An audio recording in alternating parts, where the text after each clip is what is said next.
Hey everyone, GameHounds podcast. We are finally back. We missed you.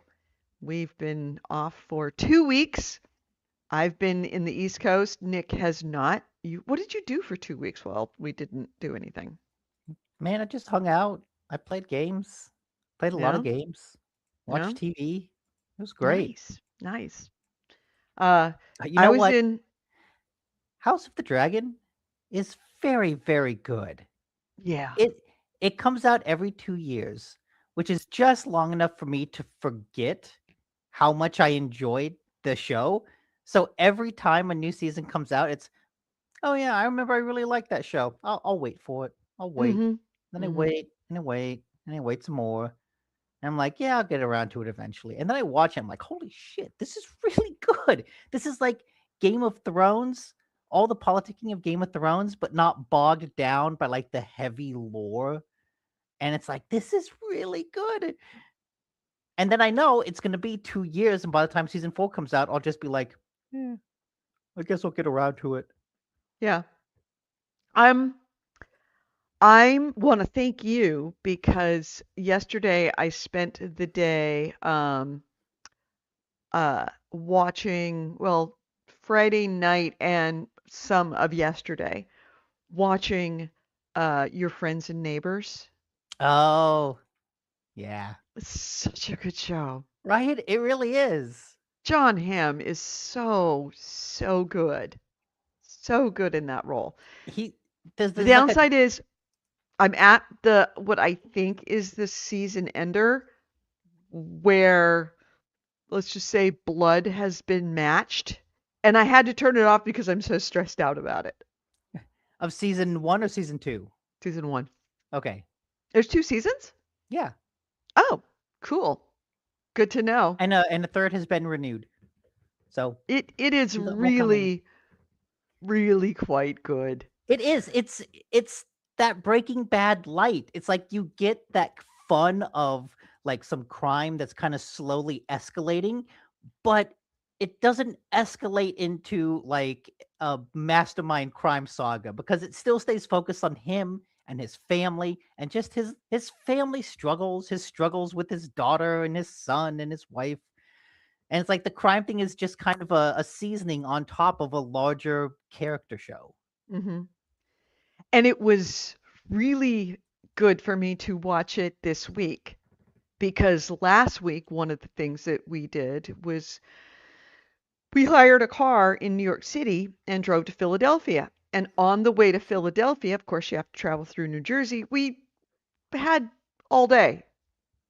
We picked up the car at noon and we just had all day to get to Philadelphia, which is only like an hour away. So we did a lot of side trips. And one of the side trips that was decided is that we stopped off at Princeton and did a walk around Princeton because we wanted the girl child to see what Princeton looks like, kind of have that feeling of like this is an Ivy League university. You've And seen Stanford, we went to Berkeley, you might have been to some other campuses. This is Ivy League University. This is hardcore Ivy League can she get University. into Princeton? She could get into Princeton if she wanted to. Oh yeah, she has I good thought enough grades. I thought that was hard. Like It is hard. It's really very hard. hard. She could make a run for it, let's just say. She's also about to start her sophomore year, so there's still a lot of inspiration to be had. Oh, But man. I don't want to think about college in sophomore year. That's I that's know, but two you years have ahead to, of things. I dude, didn't. these days you have to think about college in middle school and elementary school. Yeah, It's that's way too much it's work. That's no, that's fucking and she's in Silicon Valley where she's surrounded by kids with tiger moms who have been doing this since they were born. So is it no. competitive? Yes. Would it be hard? Yes. Could she do it? Yes. She absolutely could do it. And she kept on talking to herself saying, I could never go here. It's like,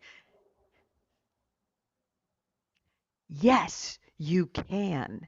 You have the grades. You just have to, dare I say, the two words that have haunted me my entire life. You just have to apply yourself. You could go here. You could go here Look, if you apparently, want. based on the news I read, as long as she can read, she's ahead of like 60% of her peers. So that's already Yeah, yeah, easy, yeah, easy. yeah, exactly. AC rate, never too young to think about a gap year. Yeah. I'm gonna take a gap year between sophomore high school and senior high Hmm. school. Too stressed out. So in this show, one of the things that they do is the daughter wants to go to Princeton because her father and her mother want to go to Princeton, went to Princeton. She's legacy. She wants to be on the Princeton tennis team like her father was. So she's in her junior year. So they take a trip, you know, a college tour Mm. of Princeton. Oh, so yeah, you And were right there. they made the exact trip with a daughter that's 2 years older than the girl child. And at the beginning of the trip, there is attitude. There is full blown attitude. And I'm sitting there watching it and thinking to myself, oh, that looks really fucking familiar. It was like having the much better looking people in a nicer car having almost the exact same conversation that went on last week with Yeah, us. Chris is John Hamm. You're Amanda Pete. Mhm. Yeah. We know who'll And play you in the and movie of Amanda Pete was GameHounds. driving. Amanda Pete was driving. I was driving. So There it you was go. almost exactly the same seating arrangement. So, Was it? if you weren't following, oh, It says Freebird Guitar Riff is the song track when doing awesome stuff. it always is. You want to have a watch Yes. party again? Yeah, What's going I on could with do a watch Freebird? party. I still have no idea what Half Life news you were I talking have about. no idea what you're talking about either. But all right, short recap.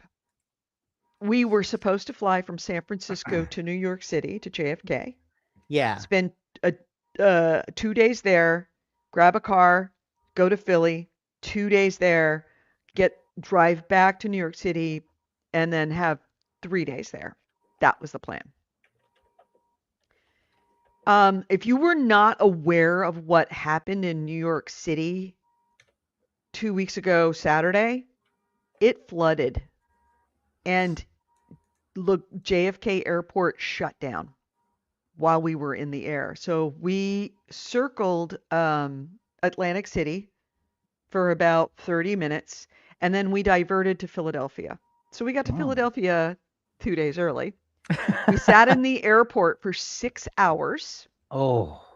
before they canceled the flight. And I understand why they did that. It's all contractual, it's the things they had to do. So we were supposed to be arriving in JFK at 4 o'clock in the afternoon. We didn't get into JFK or into New York City to our hotel room until 1:30 in the morning. Ooh. And we had to That's take a an rough Uber. trip. We had taken Uber for an hour, 100 miles, hour and 20 minutes. At least you could nap in the car. I did. I couldn't help myself. I fell asleep. I couldn't help myself. Um, but yeah, so I had to take an Uber ride. And for the record, if you want to take an Uber from Philadelphia to JFK to down to Manhattan, it's $360. Holy shit, really? Yeah. Wow. I That's the remember downside. one time I had to take an Uber across the bridge. This was like right after COVID. Hmm. Uh and I think it was like $80 and I was thinking, "Oh, $80 for an Uber. Holy shit. This is crazy." Yeah, $360. Now, Wow. if let me here's my hot take and I know this. I know this. I've known about this specifically since my first airline job, which was my first job out of college. So since I was 22 years old, I've known this. And this is the first time I've actually been diverted. So I didn't click into it until too late. All right. Your ticket has something called a contract of carriage. That contract of carriage is a contract between you and the airline that says that if you do certain things like show up at this time and do this and do that, we will fly you from this city and we will get you to this city. Now, if you're ever diverted into a different city than what's on your ticket, e.g., you're supposed to be going to JFK, you were diverted to Philly, and they can't get you to JFK on their planes. They have to, because you have a contract from SFO to JFK, to New York City, they have to pay for you to get to JFK. Okay. And they Good. have to cover everything that you spend on the ground while you're waiting. So I had a Lyft receipt for $360 and I sent it to Alaska Airlines and they say no problem. We will send you a direct deposit. Here's the thing that I forgot. It covers everything. Your meals, your bottle of water, any Wi-Fi you need while you're waiting on the ground before they cancel the flight. Every cent that you spend at the airport while you're waiting for this flight to take you to wherever you're going to, that that last little bit or wherever they need to get you, the airline is refunds that.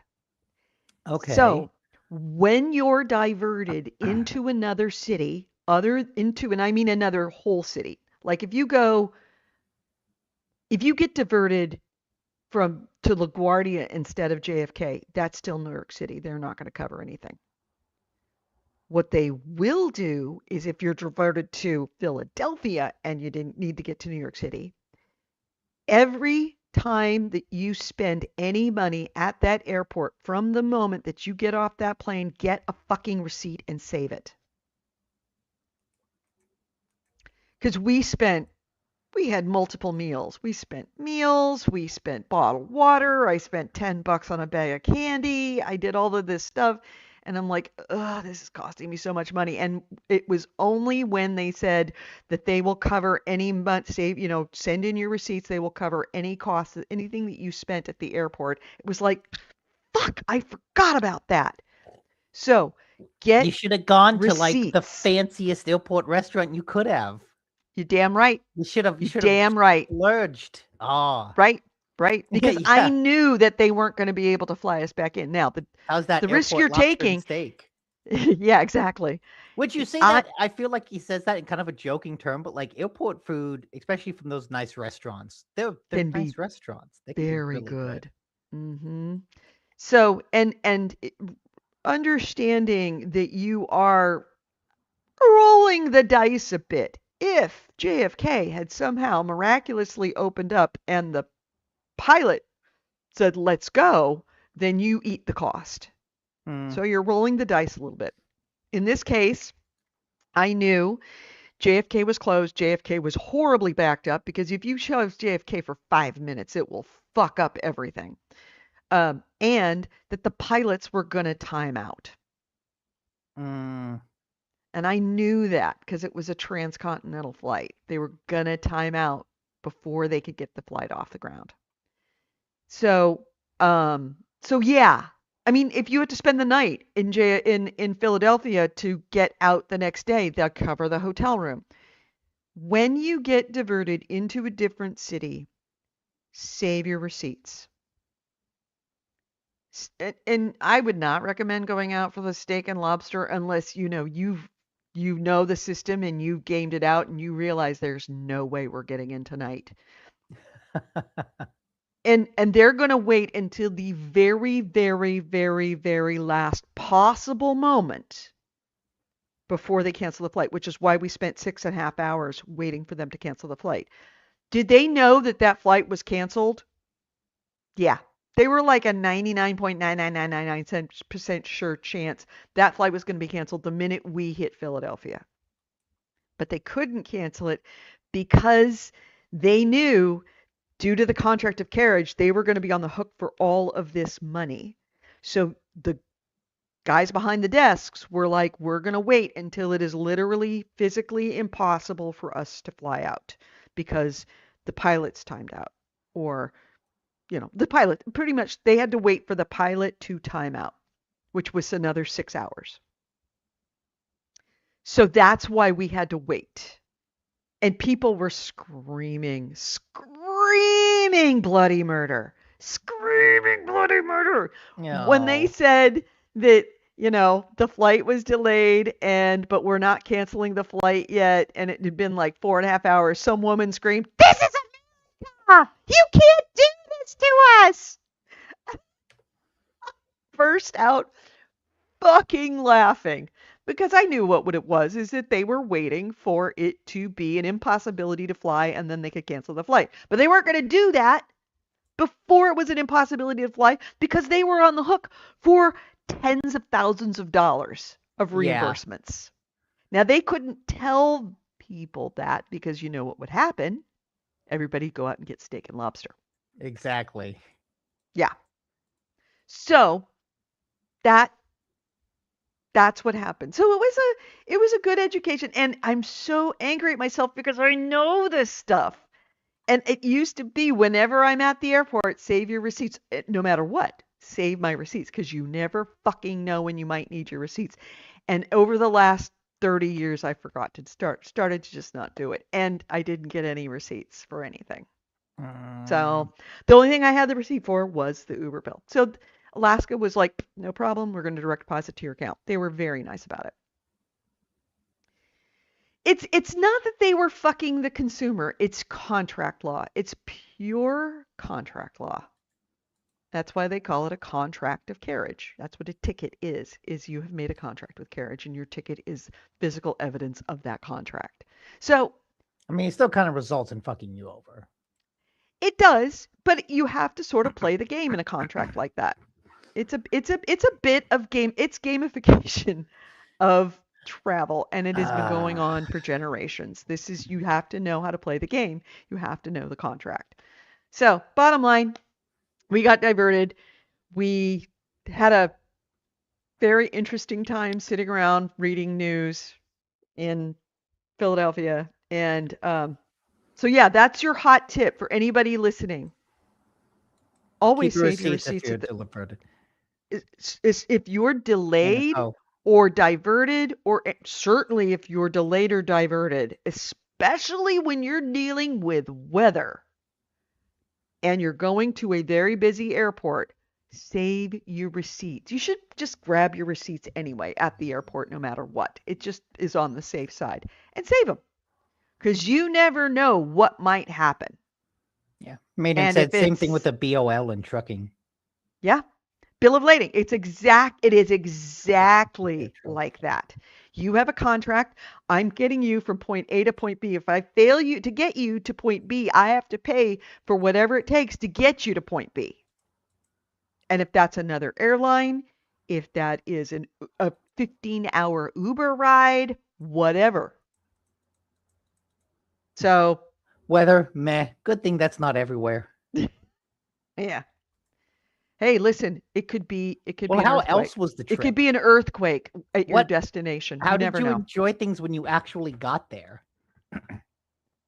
Well, if you were on our Discord, by the way, please feel free to join our Discord server at any time. You would have heard all of this happening in real time. Um, where is our Discord information? Where's our Discord information? Did I delete our Discord? There we go. Um, you would have heard all of this happening in real time with photos. It was fun. It was fun. Good. But traveling with a 15-year-old girl, you are taken back. You can hear your mother's voice from the front seat saying on a long car trip, on pretty much any trip that you've ever had if you were ever 15, saying, one day, one day you're going to have kids and they're going to do this to you, trust me, I am going to be giggling up in heaven when someone does it to you. Let's just say my mother spent a lot of time. She If was if you don't shut up, rolling. I'm gonna smack you with the fly swatter. Yeah, that too. Um, Fly swatter. We had the spanking Don't make me brush. turn this car around. Yeah, but it was the one day you're gonna have a kid, and she's gonna You do you heard everything it. that you're doing right now, and it's You going to heard make you nuts. you heard your mom coming out of your mouth, and you're like, "Wait, what the fuck?" Ha. Oh God. I actually was reduced to crying at one point. I went to bed one night Oh, and cried and said, I have turned into the not just my mother, the worst parts of my mother. I'm hearing things coming out of my mouth. I can't stop. And if Claire wanted to brain me, sorry, girl child wanted to brain me right now, I would not blame her a bit because I have turned into an awful human being, a truly reprehensible human being on this trip. so yeah, sounds like a But good time. it sorted out But the once baseball I games are good. yeah, and but it ended up being a lot of fun. It just took a little like I had to have a little talk to myself moment of like, you need to really dial yourself back It's a quite a bit trial on by this. fire. Hmm. Yeah. Yeah. But we had a really, really good time. We went to see Dodgers Yankees. We went to see. I was singing at the end of the Yankees games. They always play Frank Sinatra's New York, Hmm. and everybody sings it, and then they play it over and over again until you leave the stadium. Uh, I had a couple of drinks in me. And I was singing it so loud that people from New York were coming up and high fiving me. I am a fun drunk, as certified by Yankees fans. But we had a great time. Um, there was an early suggestion. Yeah, well, I would never buy drinks at a stadium. Too expensive. They were very expensive. They That's were uh, they were that's the whole very point. expensive, but it The was well the worth only it. option. But the beer was cheap. Beer was cheap. Okay. I did have a very expensive cocktail in a souvenir mug, and it was worth it. Uh, there was a suggestion early on, or the look of horror when we said we're taking the subway, and there was like, we're not taking Uber. It's like, no, I no. guess she's never been on BART. She's Oh, why she's would she? never She been on lives up BART. on Right. She the lives in the peninsula. peninsula. BART. Why would she be on BART? Number one. Number two, BART in the Bay Area doesn't even hold a candle to subways in New York. Subway in New No, it York doesn't. goes everywhere for $3. Yes. No, Three I remember dollars a the ride. the first time I went to New York with Rachel, years ago when we were dating. Um, that was one of the things that most impressed me. Is like, holy shit, the subway system is actually works. This is a The tourist subways, attraction in and of itself. the A subway working system public works, transit and system. it's cheap. It's $3. Yes. No matter where you want to go, you can get on the subway and go from downtown Manhattan. You can go from the tip of Manhattan all the way to City Field for $3. That's the most impressive thing because BART charges you by the distance. Charges you by the distance. When I told somebody back when I was working at SFO, and Hawks was my co-host, I said that it cost me $25 each way to take Bart to the airport, and he was Mm. like, "What? How?" I'm like, "That's what it charges. It's by the distance." And I think it's $8 just if you go in and then leave again. They charge you the smallest fee, which is one station. That's $8. Oh, yeah. Um, the other thing, by the way, ever going to New York, here's my other hot tip. If you're going as a tourist, do not, do not buy a tourist boat to go around and look at the Statue of Liberty and everything. Don't. The Staten Island Ferry runs 24/7 every half hour, and it is free. Mm. You literally can go at midnight and get a midnight, and it goes right by the Statue of Liberty. Right by the Statue of Liberty. It's free. It's like a tour boat. It's a free tour boat, basically. Yeah. Yeah. And I thought of Nice. Colin Jost That and Pete that's a Davidson as I was genuinely going. good hack of like you don't pay for the tour boat when you've got the ferry that does the same route practically for Right. free. That'll take you Yeah. across the river and take you over to Staten Island, and then you turn around and you have to wait a half hour. I think you have to wait an hour because the other boat has just left as you're arriving. So you have to wait an hour. Just sit there, grab yourself a smoothie at the place, or ice cream or whatever, or go to some of the shops that are in the ferry terminal and then turn around and come back. It's great. So yeah. As you said, I remember being in high school in 21 and got to go to a Tigers game. Were Yeah. you was that your first experience buying stadium booze and then realizing, "Oh my god, this is like 3 times more expensive." Mm-hmm. The other hot hack is in Philly Stadium. The best food that we found was hands down Philly Stadium. They have Okay. something that's called burnt Oh end. no, the teachers made sure I couldn't buy any. Lame. Socks. Um, Burnt ends. burnt end Philly cheesesteak. Hmm. So it's burnt tips of, the burnt tri-tip of burnt tips, but Yeah. it was a Philly cheesesteak of burnt tips. It is no joke. Absolutely delicious. You will see God. It's a place called Bowles Barbecue. Now, here's the hot cheap tip. At that same Bowles Barbecue, don't get your hot dog at the stands. Those hot dogs, they're fine. They're salty. They're not very good. They're just hot dogs. Go to Bowles and get a bulldog. A bulldog is like half a kielbasa. It's Is that the one with huge. the burnt tips? That's the same place that makes the burnt tips. A bulldog is huge. It easily feeds two people and it is $11. Oh. The burger is different than the burnt tips cheesesteak. Cheesesteak, yeah. The bulldog is essentially a Hold on. hot dog, but it is the size of half of a kielbasa. It is Mm. monstrous. So it's enough for two people and it is $11. And it is actually a good hot dog as opposed to the stuff that they Did you sell. recreate the Lady in the Tramp scene with the hot dog? No, but I should have. I should have thought about that. Yeah, the food was fantastic everywhere we went. Went and got Joe's Pizza on Times Square.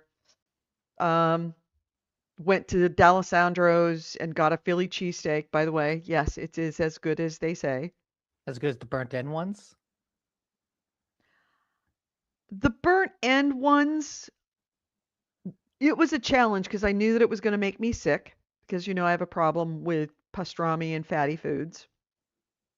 It did. It was worth it. Okay. I like D'Alessandro's better because it didn't make me sick. That's fair. Um, and Second Avenue Deli.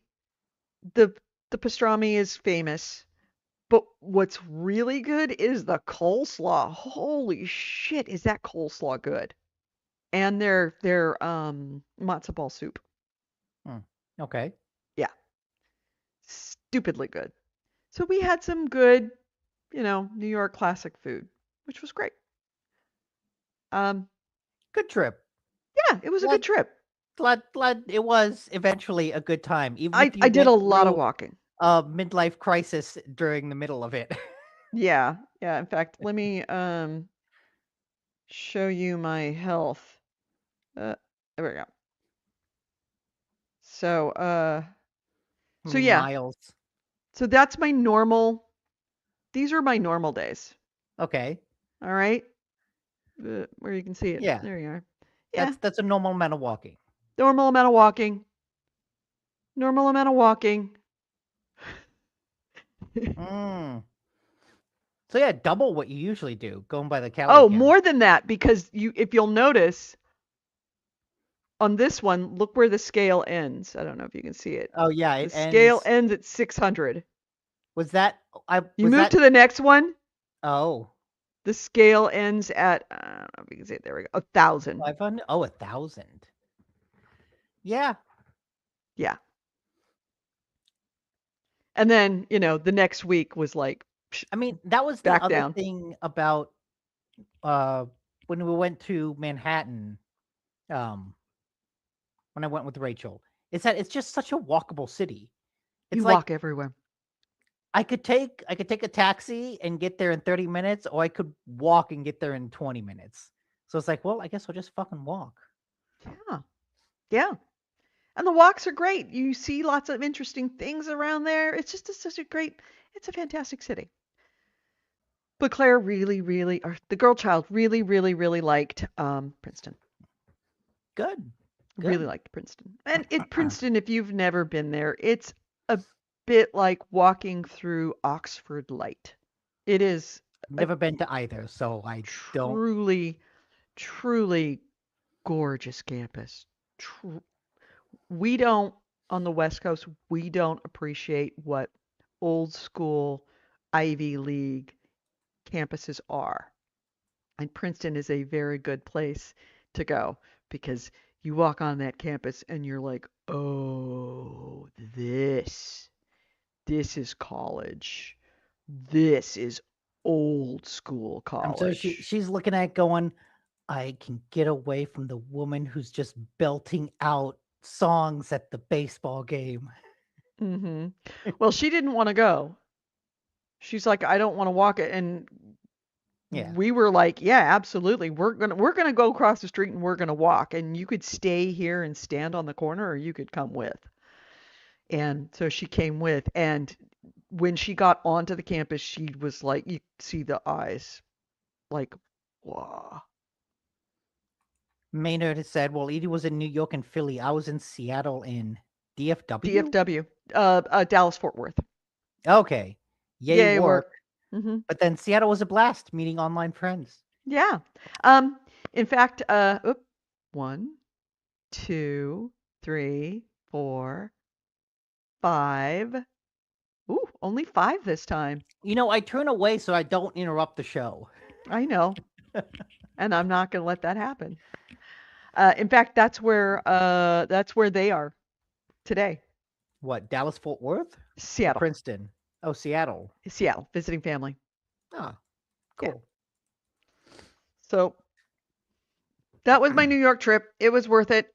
Did Everyone you should do that. did you play any games in the 6 hours that you were stuck at the airport? Oh, yes. Yeah. I played, well, not so much at the airport, but I did play uh, on the, wait, The where plane did you ride? put where's the New York trip? Oh, it's under just click another Oh, banner news and it'll go banners. There away. we go. All right. Um, I played quite a bit on the plane, enough where uh, he had said, "You need to stop playing it because I'm finding it annoying just looking over you and seeing you playing the same game What? over and over again." Why would it It's be like annoying?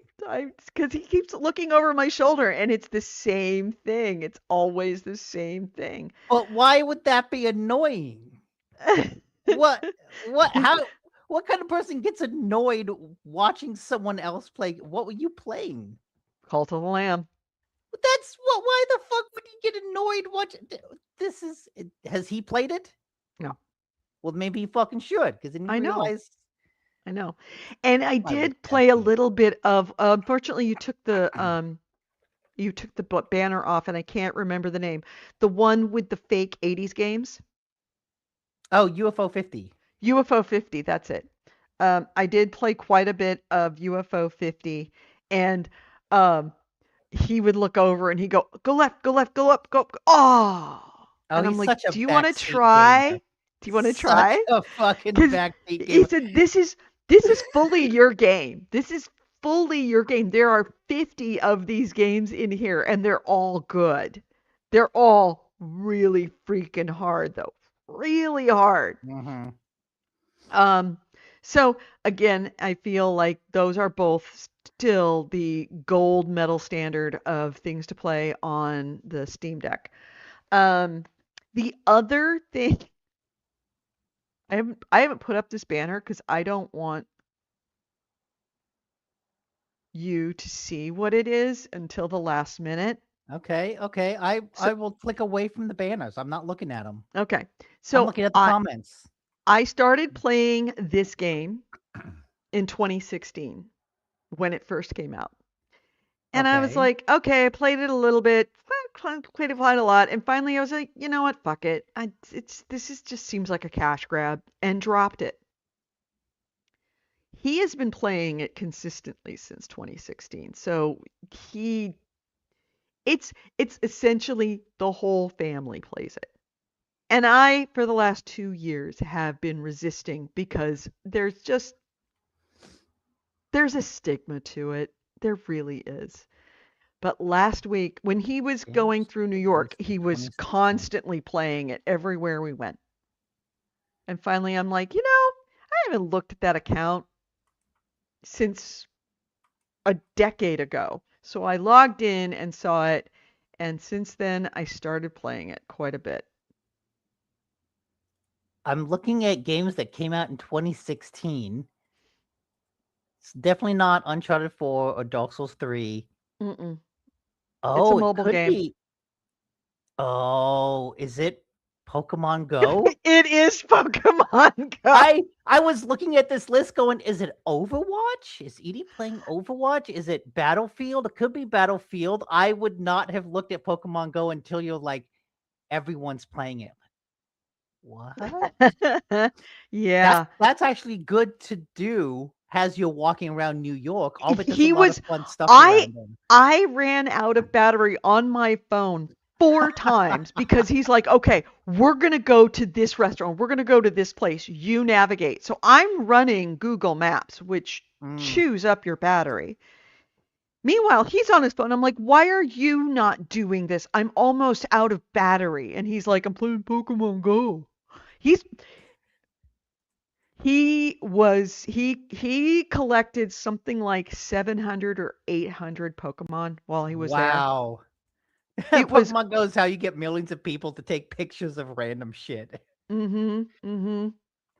So when I got back, I'm like, all right, I'm gonna look at my account, just curious. And then he saw it. It's like, you got some okay Pokemon here. I'm like, yeah, all Mm. these are 2016. I haven't looked at this because the account is still there. I haven't looked at this in 10 years.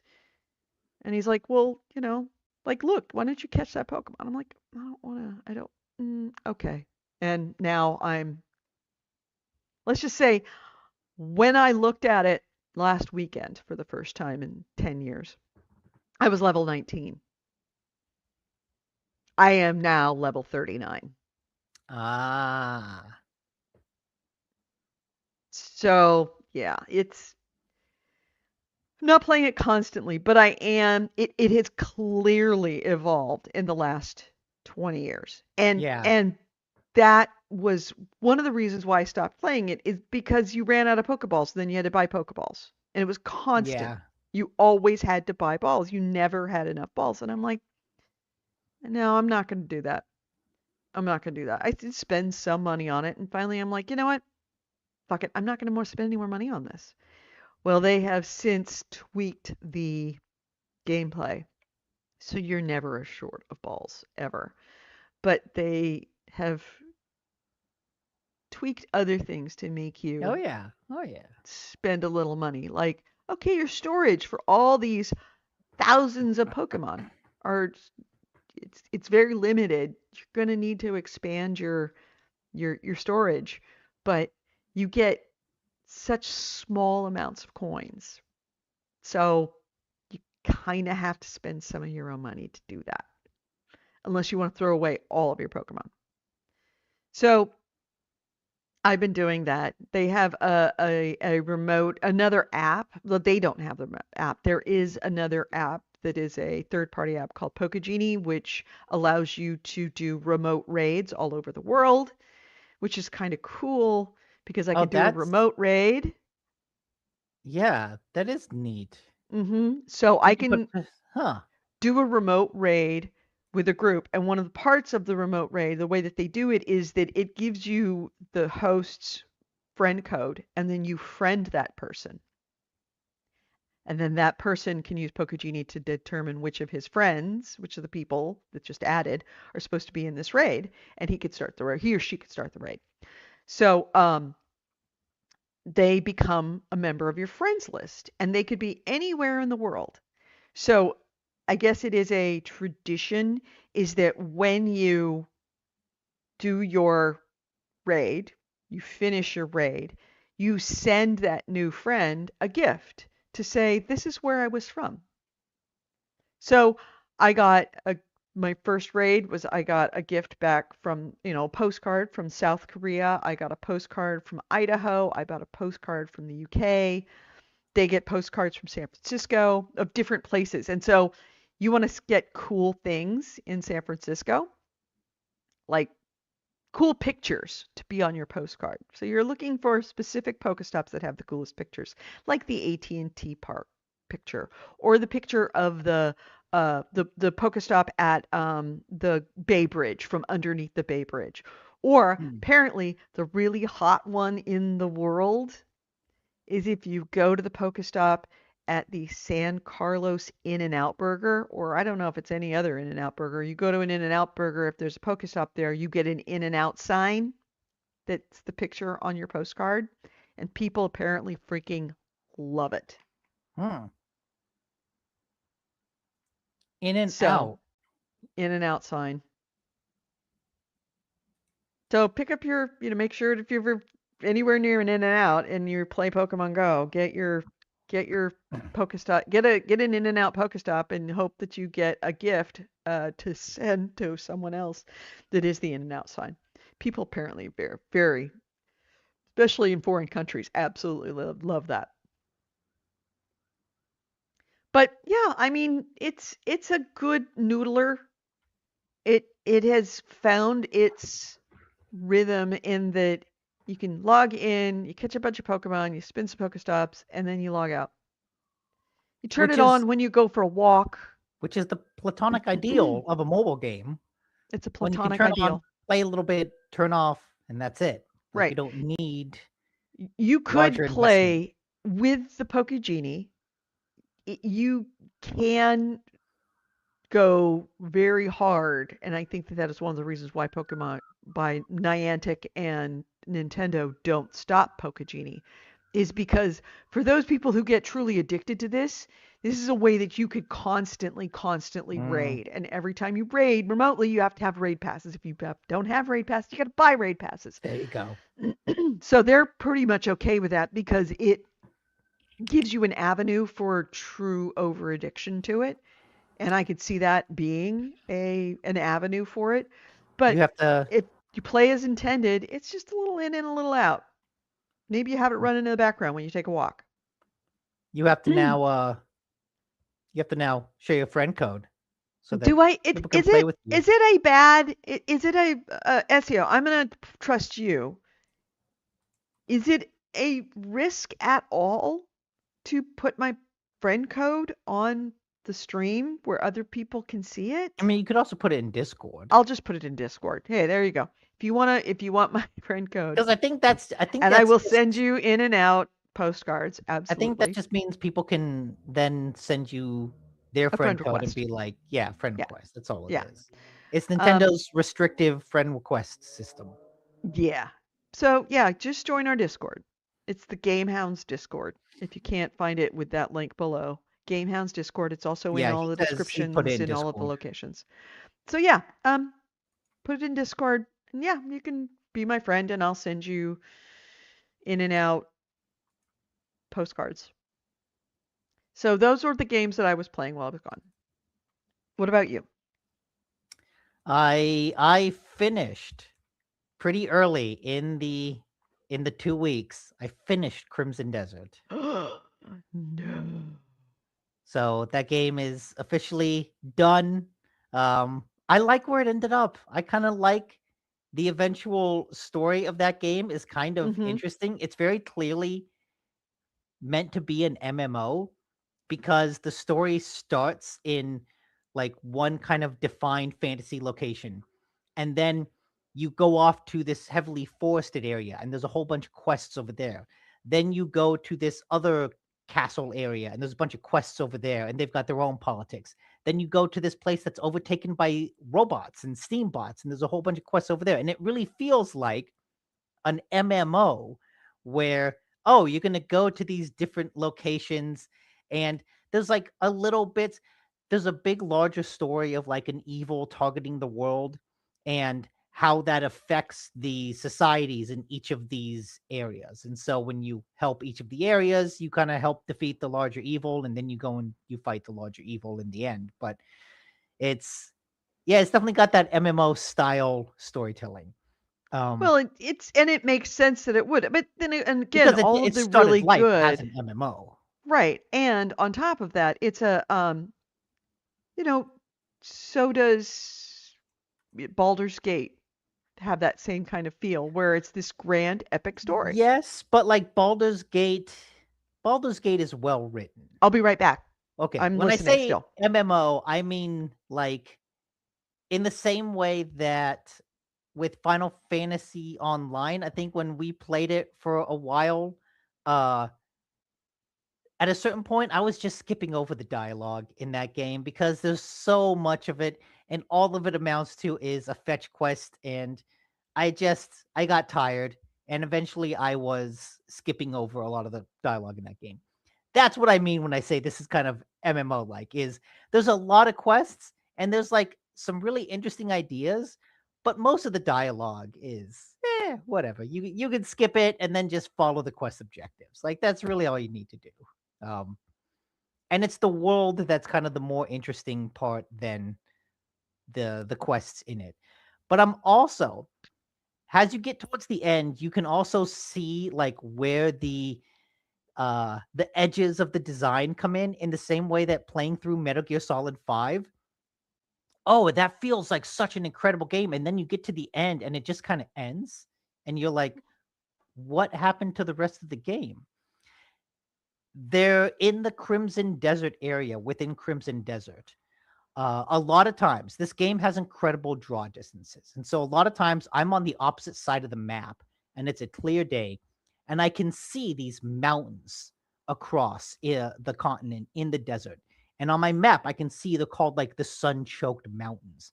And I was curious, what's in those mountains? Turns out you can't go to those mountains. If you ride your horse towards them, eventually a big sandstorm comes up and blocks your path and basically Mm. reloads you out. So there's this whole huge section of the landmass that you're looking at going, I can't go there. Like you literally just reload the game if I go too far.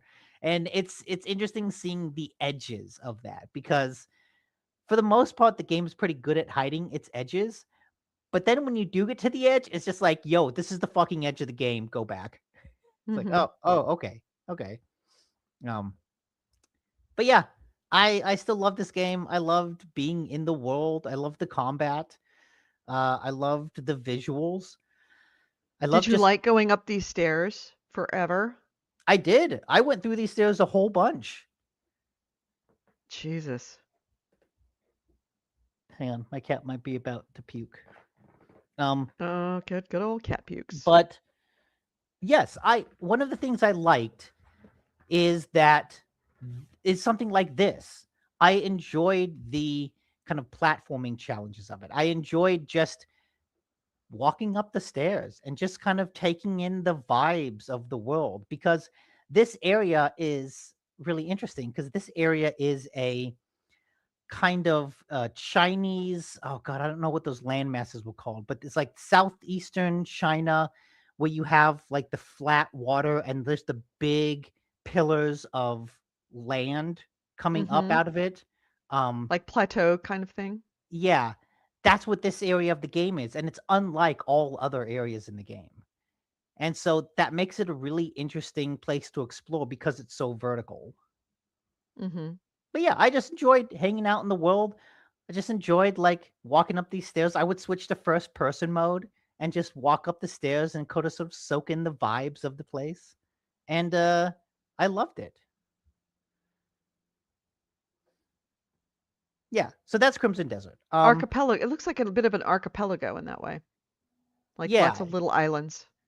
yeah, little islands, but like tall islands, like Mhm. spires of rock islands.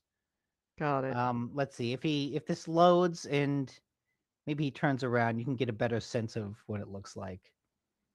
I don't know if he's not gonna do it. Um, Okay. but the new game that I started playing, well, I played a bunch of new games, but one of them is not the Spire, the Seance of Blake Manor. Mhm. Let me pop that up. This is one that I finished. This is a game that I talked about before you left because it's in the same vein as The Root Trees Are Dead. That game was all about filling out a family tree, finding who was what family member. This game is very similar, a very similar detective game, but it's specifically a detective game that revolves around you finding the right keywords to fill out a hypothesis. So the premise is that you are called, a detective who is called by some mysterious force. You get a letter that basically contains money and an invitation to Blake Manor for a seance. And it says, I think this woman who came here for the seance is missing. Please come and find her. Please come and find out what happened to her. So you go to Blake Manor, and the opening mystery kind of does a good job of giving you a sense of how things unfold. You have to discover, did this woman, I think her name was Emily? Oh, I think it was Emily. I can't I God, I play it so much. Spent so much time talking about her. Evelyn, there it was. So yes, I'm looking for this woman named Evelyn. And in the beginning mystery, you're kind of confined to the lobby. And so you walk around the lobby, you avoid the usher there. You have to sneak into his office to figure out, like, was Evelyn here? Did Evelyn leave? And what's cool about the game is every time you interact with an object, time moves forward by 1 minute. But when you're not interacting with someone, time stands still. So you Mhm. can see here when he chose observations, that took a minute. And he's observing the guy, looking at his, okay, what kind of cross is he wearing? What do his hands look like? What is his expression? And if you want to talk to him, that will also increase time by a minute.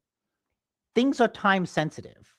So you'll have a session in the was it the drawing room? Someone's going to be giving a lecture in the drawing room about the history of Irish folklore at 3 o'clock.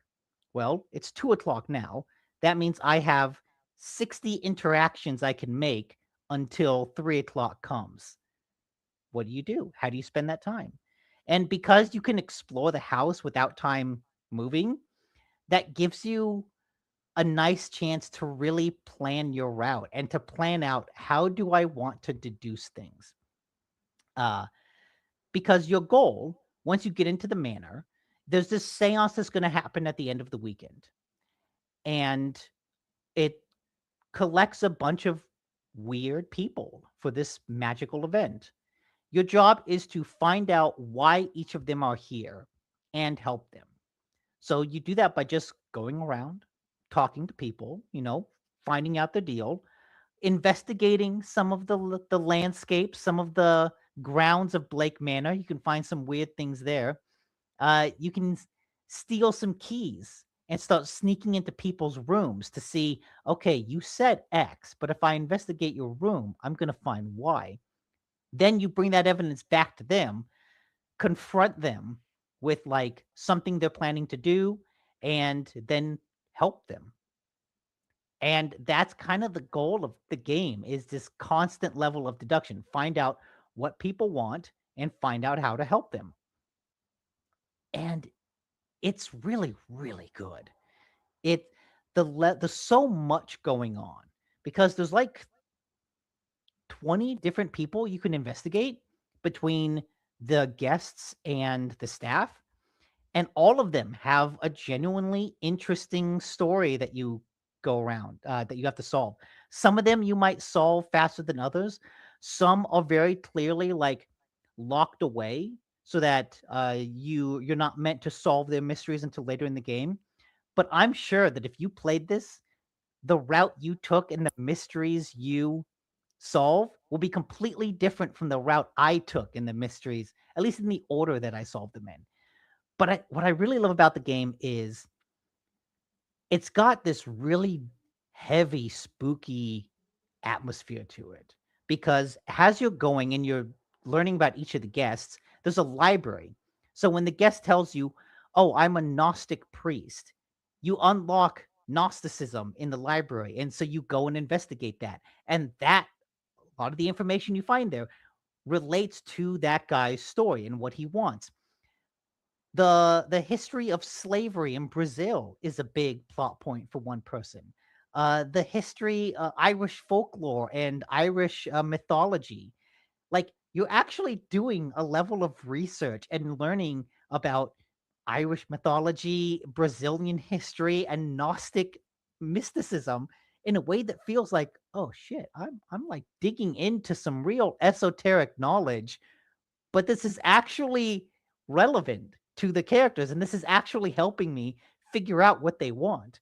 Uh, and that lends the investigation such a it feels so compelling to feel like you're actually getting deeper and deeper into a mystery. Uh, the fact that people from all different walks of life and all different parts of the world kind of combine here.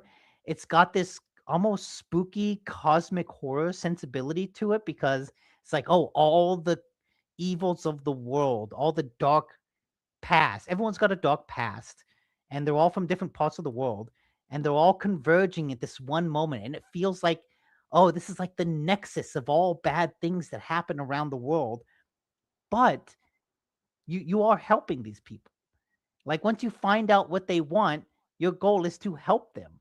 And so it ends up being this surprisingly optimistic and like really deeply hopeful game about overcoming all of these weird cosmic evils of the world. Not even weird cosmic, overcoming slavery, overcoming oppression and all that. It's like, oh, I'm kind of helping the world heal a little bit.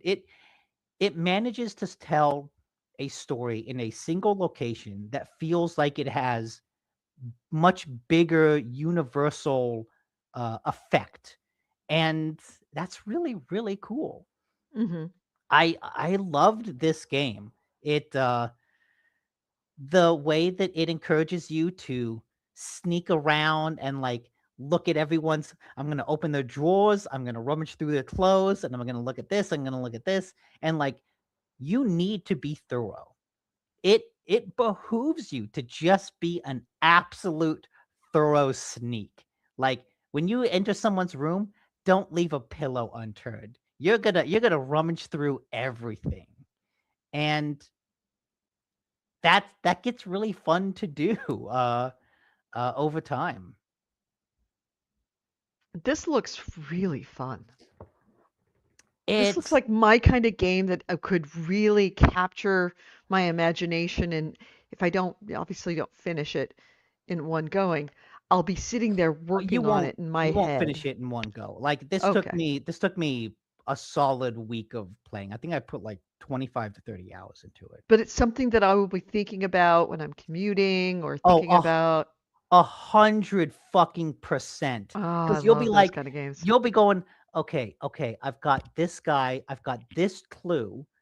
What can I go? I want to get into his room, but to get into his room, I need to find that key. And I think the key is over there. So I want to go investigate that.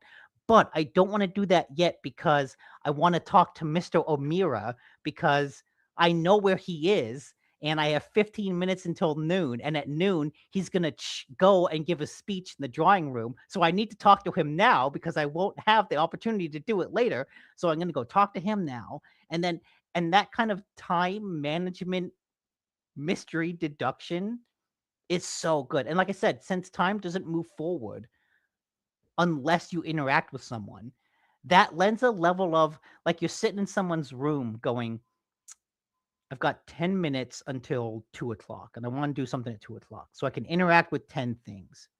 What 10 things do I want to investigate?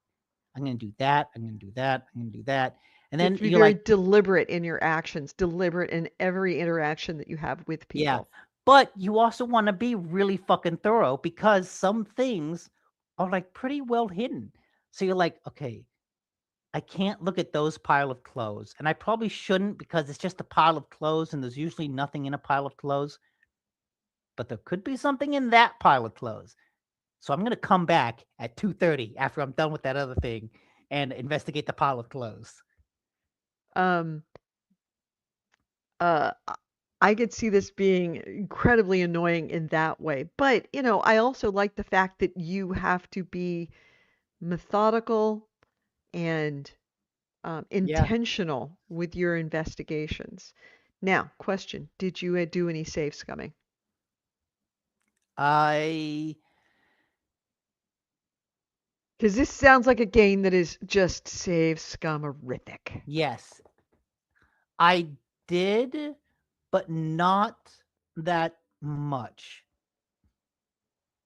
Because what you also realize is that if you try to min max your time, you can get to a point where, oh, I've done everything. Like I've it's pretty forgiving. It's like, okay, I've got time to talk to people, I've got time to investigate things. At the very, very end of the game, there's an hourglass that you have that you can in what the what's Did that something sound? just turn on? That's on your end. What the fuck is that? It What the sounds fuck like is you that? started a YouTube video. It's not me. It's not on my end. I know, but I don't know what that is. Hey Google, stop. No, but I don't even know where that's playing from. Are you playing a YouTube video somewhere behind you in one of No, your windows? no. Take off your headset and figure out where it's coming from. Okay, okay. This is weird. It was my phone. It had started playing a podcast. Oh, okay. Oh, anyways, hang on. Give me a second to close some windows. I got to turn on the AC. It's hot. Is it? Not that hot Yes. over here. Well, you're also got, you know, banks of windows that turn your whole apartment into an oven. Yes. Um, but yeah, what were we talking about? Seance. Seance is really good. Save scumming. Yes. I there are hourglasses that you can interact with in the hallways that will allow you to skip an hour. So if you really just want to skip time forward and go to that seminar, you can do that. I didn't usually do that because I was trying to really min max my time. But the very last hour before the seance, I skipped it because I thought I've kind of done all that I can. I've interacted with all the people I can. Um, I've got nothing left to do. And so I skipped that last hour and went to the end of the game. Um, so I think that it does give you just enough space to like You don't have to min max it to see everything. You can complete all of the mysteries in one playthrough. Um, but like you have to be a little deliberate. I didn't 100% the game. Um, but I got an ending that felt satisfying enough that I didn't want to 100% the game. Are there multiple endings? Yes, because Oh. so right away, you're the very first thing when you get to the mansion is you like have to solve the mystery. Is Evelyn still here? Um, and one of the things I did, okay, I'm going to sneak into the bellhop's office to investigate. Turns out he was still there. So he caught me and he kicked me out. And when he kicked me out, I got a game over screen that said 0 of 27 people survived the seance. Oh. Oh, okay. Okay. So what you realize is as you go through and you help each person and you either help them investigate the thing they want to investigate, you kind of help them in whatever way they need helping.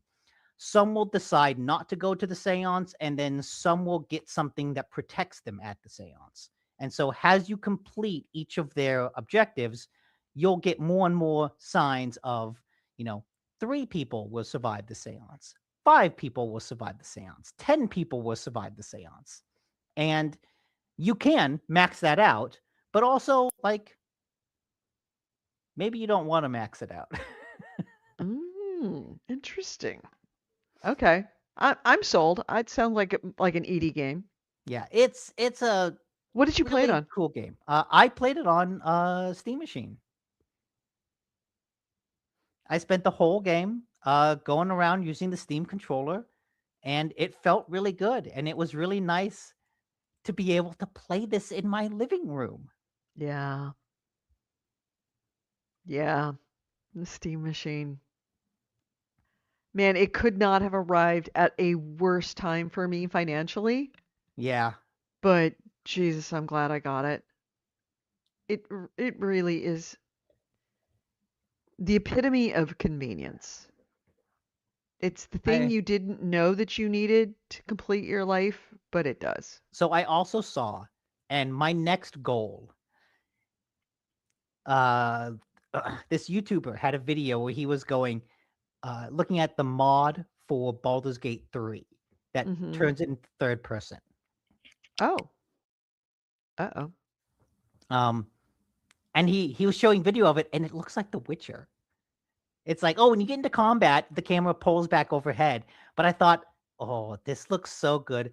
So I downloaded Baldur's Gate 3 onto the Steam machine, and I want to try to figure out how to install mods because there has to be a way.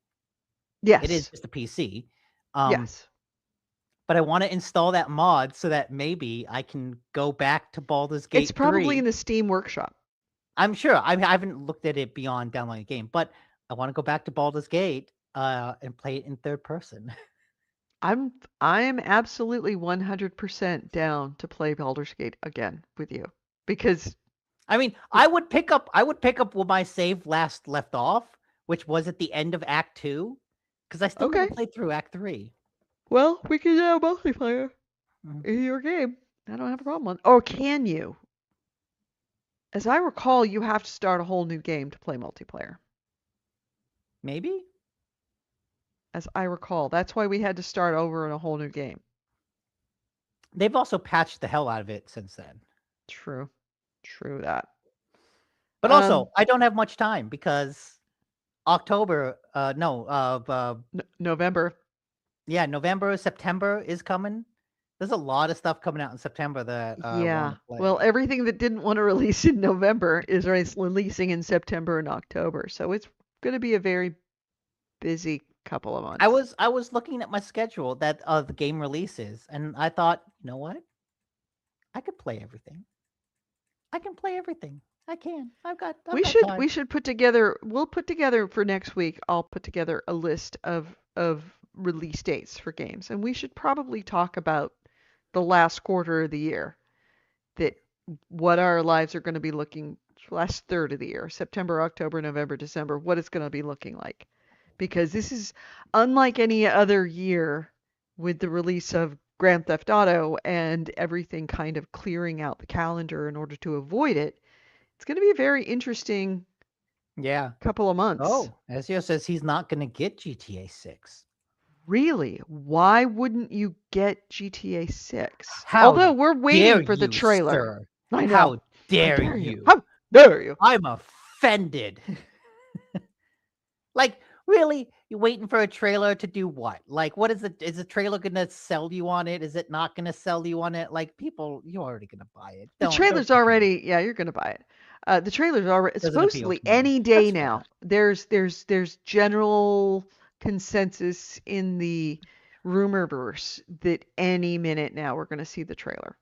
I think diehard GTA fans are Yeah. fucking crazy in a way that makes other crazy people look sane.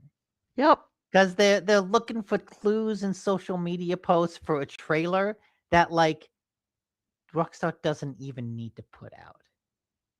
They He don't says he need. hasn't played a full GTA game since San Andreas. I mean, to be fair, I think that was. Oh no, so yeah, you wouldn't play 4 or 5 or the stories. I never played any of the stories, but I mean, I could see that those games were more goofy and fun, and then from 4 onward, they started getting a little more serious and 4 is still a gold standard for me. Mostly because it was completely unexpected. San Andreas, yeah, before they were kind of goofy and fun. 4 was when it actually became The Sopranos. When it actually yeah, took a serious turn and started to tell a serious story. Without I mean there was still the goofiness you brought to the table, but yeah, and like it was still a satire of America, but yeah, that was when it got serious. 5 was okay. 4 sent me to Saints Row instead. Yeah, wow. you wanted the goofiness. Yeah. The You wanted four the four fun was gameplay yeah, goofy. Saints Row was for people who saw 4 and was like, bring back the goofy. Mhm. Yeah, Saints Row is old school GTA. Here's the big question for me when it comes to GTA 6. All right, Laszlo.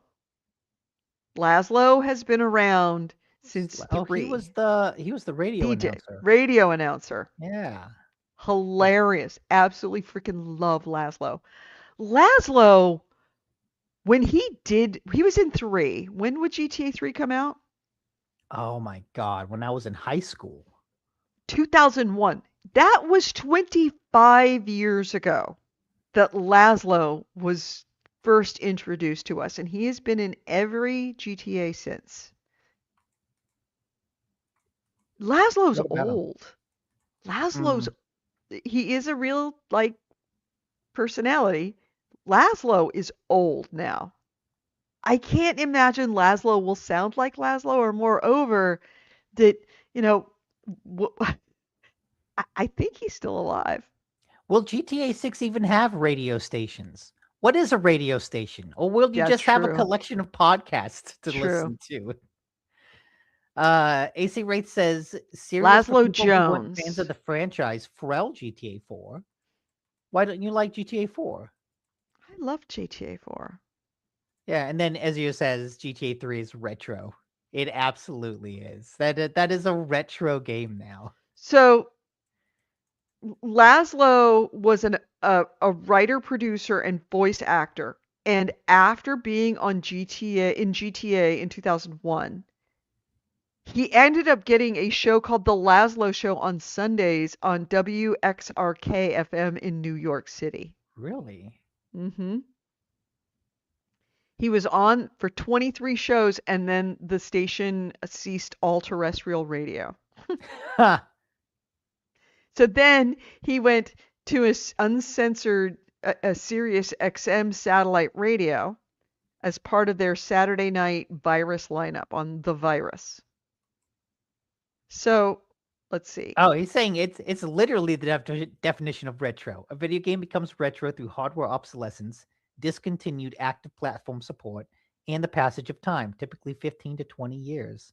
Yeah. So he Oh, started with the Grand Theft Auto yes. series. He worked at an advertising agency as a writer and producer along with Reed Tucker, who is now his talk radio show's producer on advertisements for a variety of consumer-related product.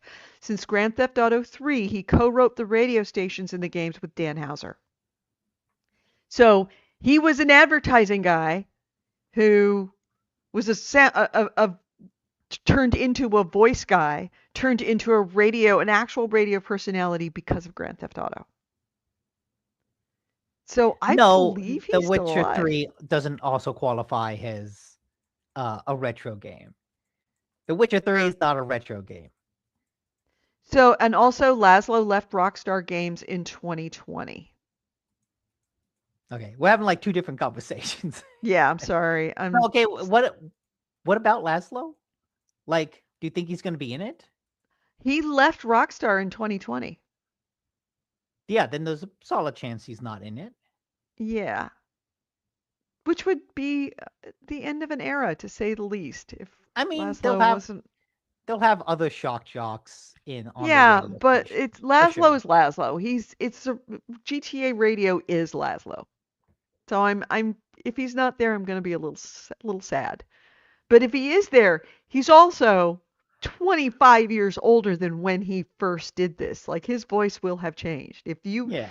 I've only been in this show for 15, is 17 years now, and my voice is different, really different than when it was when we started. Also, I'm impressed you remember Laszlo because I played all those games and I did not remember. I loved him. I loved him. That's Kevin and I would play that game together, couch co-op, so to speak. He's sitting next to me and we would just drive and he was looking at the paper map and telling me to take a left or a right.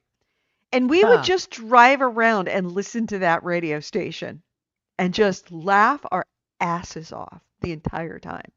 Hmm. Yeah, we're That's especially a unique. especially with cop chases. With he's my map man. He's my literally my navigator. Go left, go left. Oh, go two. Okay, two intersections. Go right. That feels like a really unique point in gaming time and just overall tech culture that like yeah, How do I get to a freeway? we're How do going I to get to drive a around this freeway? open world listening to the fake radio using a paper map to navigate. Yep, yep. Uh, GTA, if nothing else, GTA is a fantastic way to trace technology, to trace yeah, gaming culture, to trace human culture. yes. And then as you says Witcher 3 came out in 2015, but it's still actively supported. It That's is. why it's not a retro game. Is that I can Yeah. buy it on all active services. I was actually looking at the well when I re-downloaded Baldur's Gate onto the Steam machine. Hmm. I on my library, The Witcher 3 was right next to it. It's like, oh, RPGs. And I Hmm. thought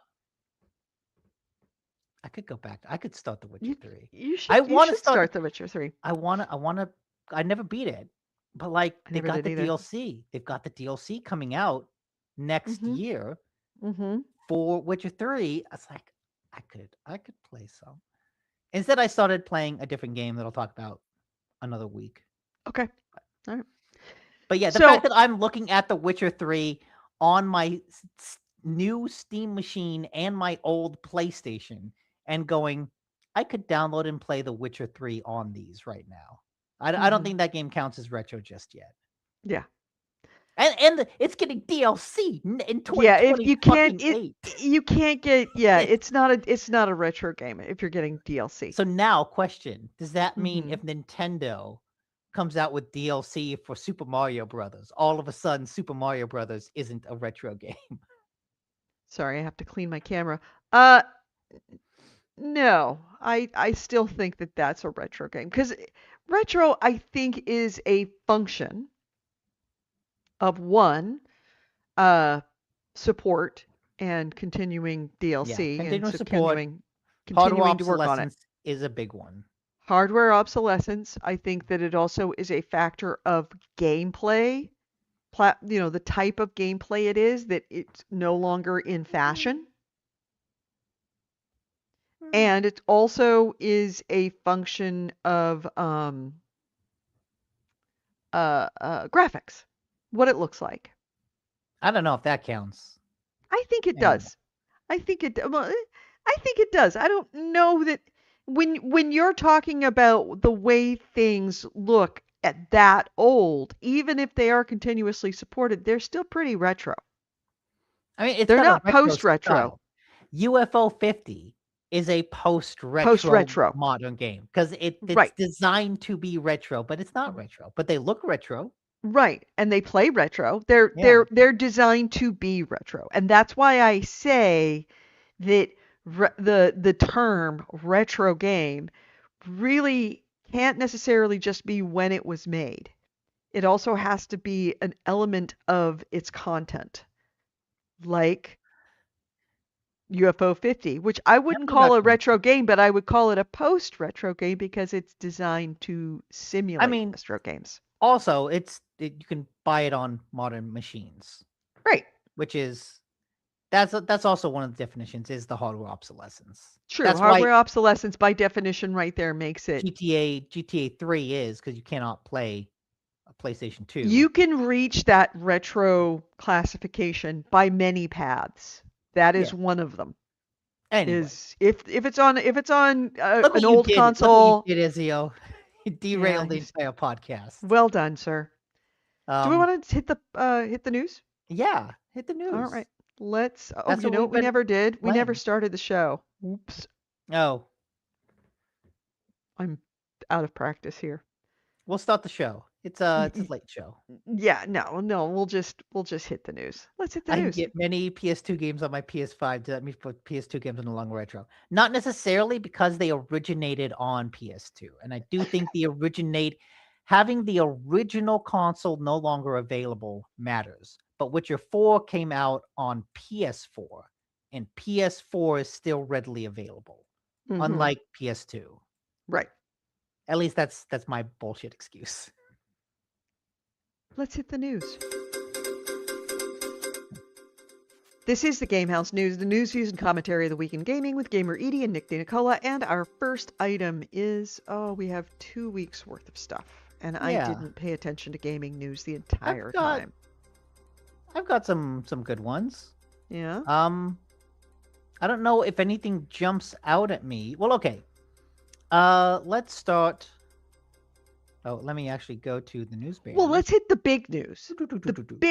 big news, I would say, this week was less than a month after Sony announced that it was no longer, and it's very soon would no longer be issuing games with discs, making everything only available online. PSN went down for an extended period of time, essentially making all of the games that are digitally available on people's hard drives completely unavailable to them. And So, this what's also has funny is that delayed the EA Sports FC Championship, their esports World Cup event. Uh, Oh, it happened on that day? I wasn't aware of what day it actually happened. It it happened was on. day 3 of the FC Pro World Championships at the Esports World Cup. So Oh just no. imagine like, you know, Brazil versus Portugal in the World Cup. And I'm sorry, we need to delay this because our network is down. Yeah, television network went down, so we can't do it. Uh-huh. Hmm. Yeah, this is, guys, this is what the digital future looks like, in that it is I've been a supporter of digital downloads since the minute that they were available. I found them incredibly convenient. But now that we have no other option but digital, this is what your future is going to be like. That they can literally take your games away from you because your games don't belong to you. And it, even if they don't choose to do so, a system failure, and systems will always fail. A system failure may mean that your games are not available to you when you want them, or heaven forbid, ever again if something really catastrophic happens to the network. This is why I'm constantly pressured like, why don't you put your pictures on Google Cloud? It will free up your hard drive on your phone. Well, yeah, that's great until maybe I forget to pay my bill and they just delete everything. Maybe I lose access to my Google account for some reason, or maybe just Google shuts the fuck down. I have lost every single photo I've ever owned. And irreplaceable photos in some cases, like Kevin's photos.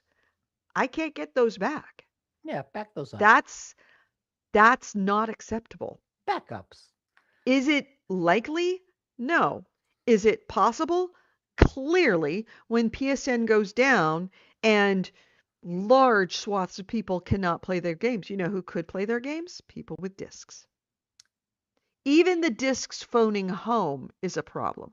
And this is what has been said since the beginning about the phone home DRM is that it's great as long as everything works. But the minute it doesn't work, it's a problem. Yes. And moreover, and this is my issue, is that despite this being a known issue for many, many, many, many years, there is no legislation to Well, protect the yes. consumer in this. If you buy a car and you pay for the car and you pay for the car in total, the dealership can't just decide one day that it no longer supports the car and take the car away from you because your car belongs to you. You bought it. It's now your property. Digital games are never your property, not under the way that current legislation is written. And I don't have a problem with the concept of digital downloads. I don't have the problem with the concept of cloud saves. What I have a problem with is that currently, as the way legislation stands, we have no protections. Your purchase is not really a purchase. You are leasing it. And that is Yeah. not made clear. And if they decide to do whatever they do, whether it be intentional or unintentional, there is nothing we can do about it. There is no court of law that we can take our complaint to and say, hey, we paid $80 or $70 for, or $120 for this game, and you took it away from me. I want my $120 back. No, there's AC Rate nothing. has a You get good nothing. point that digital doesn't mean requiring online service. It's freedom from specific printed media. Insist on the right to back up what you want and buy games that allow you to do so. Right. Yeah. It, it's Exactly. it's an online requirement, not It the is. digital format itself that is the issue. Well, the current digital requirement is the issue currently because we don't Interesting. 99% He of the also says your games. purchase was always a license. I linked to a good historical lesson in Discord. Right, that's the problem. It was always a license. And that, but you had an alternative. You had a way to get that game that wasn't just a license, that was actually ownership, and that was the disc. Now, with No, he's no saying other your purchase was alternative but the license. just a license. I thought that to mean that it's a license when you buy a disc. It's just the way It's it's not a handled. license to buy the disc. When your game is on your disc is your disc. You can always find ways to play your disc. That's the reason why they want to get rid of discs. No, he's saying no, you did not. There's a That the discs are only a license? yeah. Well, they were a license if you didn't have the entire game on your disc. No, it's the disc is just the license. Even the physical disc matters less. Oh, thank you for putting that link. Lawful masses with Leonard French. You don't own your PlayStation games anymore. I'm trying to find that link here. Trying to find that link in Discord. But it doesn't negate the fact that people are purchasing games and they don't actually own their games, Search. and that those games can be revoked and there's no recourse, no legal recourse for you. Yeah, this is only Legislation a needs to be distribution method. all right, maybe, but regardless, that needs to change. There it is. That needs to change. That's where the Stop Killing Games guys are coming in and saying, look, you, Yes. Although, also, not to negate your whole point, but but Xbox went down, killing access to some physical games. oh, really? How did this happen? So, I've been out in of the other town for 2 week, weeks, so I missed a lot. Xbox, which is no longer called Xbox Line, it's just called Xbox Online Infrastructure, which is so much more awkward to say. But it went down like the PSN did. Um, uh, they have Van Vliet, who works at Xbox, actually chief of technology, Scott Van Vliet, posted a lengthy explanation, which is actually pretty nice. Said it was due to an external licensing service that began failing, triggering a host of related issues. But some people said that it was preventing them from playing disc-based games, that they would put them in and get the same error as it did when trying to play an online game. Well, that makes Uh, sense because and the he disc is a license. exactly, see, AC Rith. Hmm. Uh, but he says we're looking into reports that some players were unable to access games using discs as expected during the service interruption. Disc-based entitlement checks should not prevent players from accessing their games, and this is by design. So apparently it's physical won't save you. But also, I kind of like that last sentence. Disc-based entitlement checks should not prevent players from accessing their games. This is by design. So it's by design that the disc-based entitlement check doesn't check if you're entitled to play the disc-based game. The name of the variable isn't Is doing not what it's called. is yeah, The yeah. fact that the name of it is disc-based entitlement check is like, no, that's checking to see the very thing. So, yeah, that kind of helps AC rate this point that even if you own a disc, you don't own the game, and you can still be locked out of the game, even if it's physical.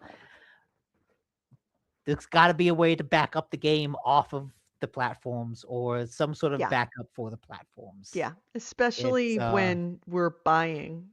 We are theoretically buying, and moreover, buying movies.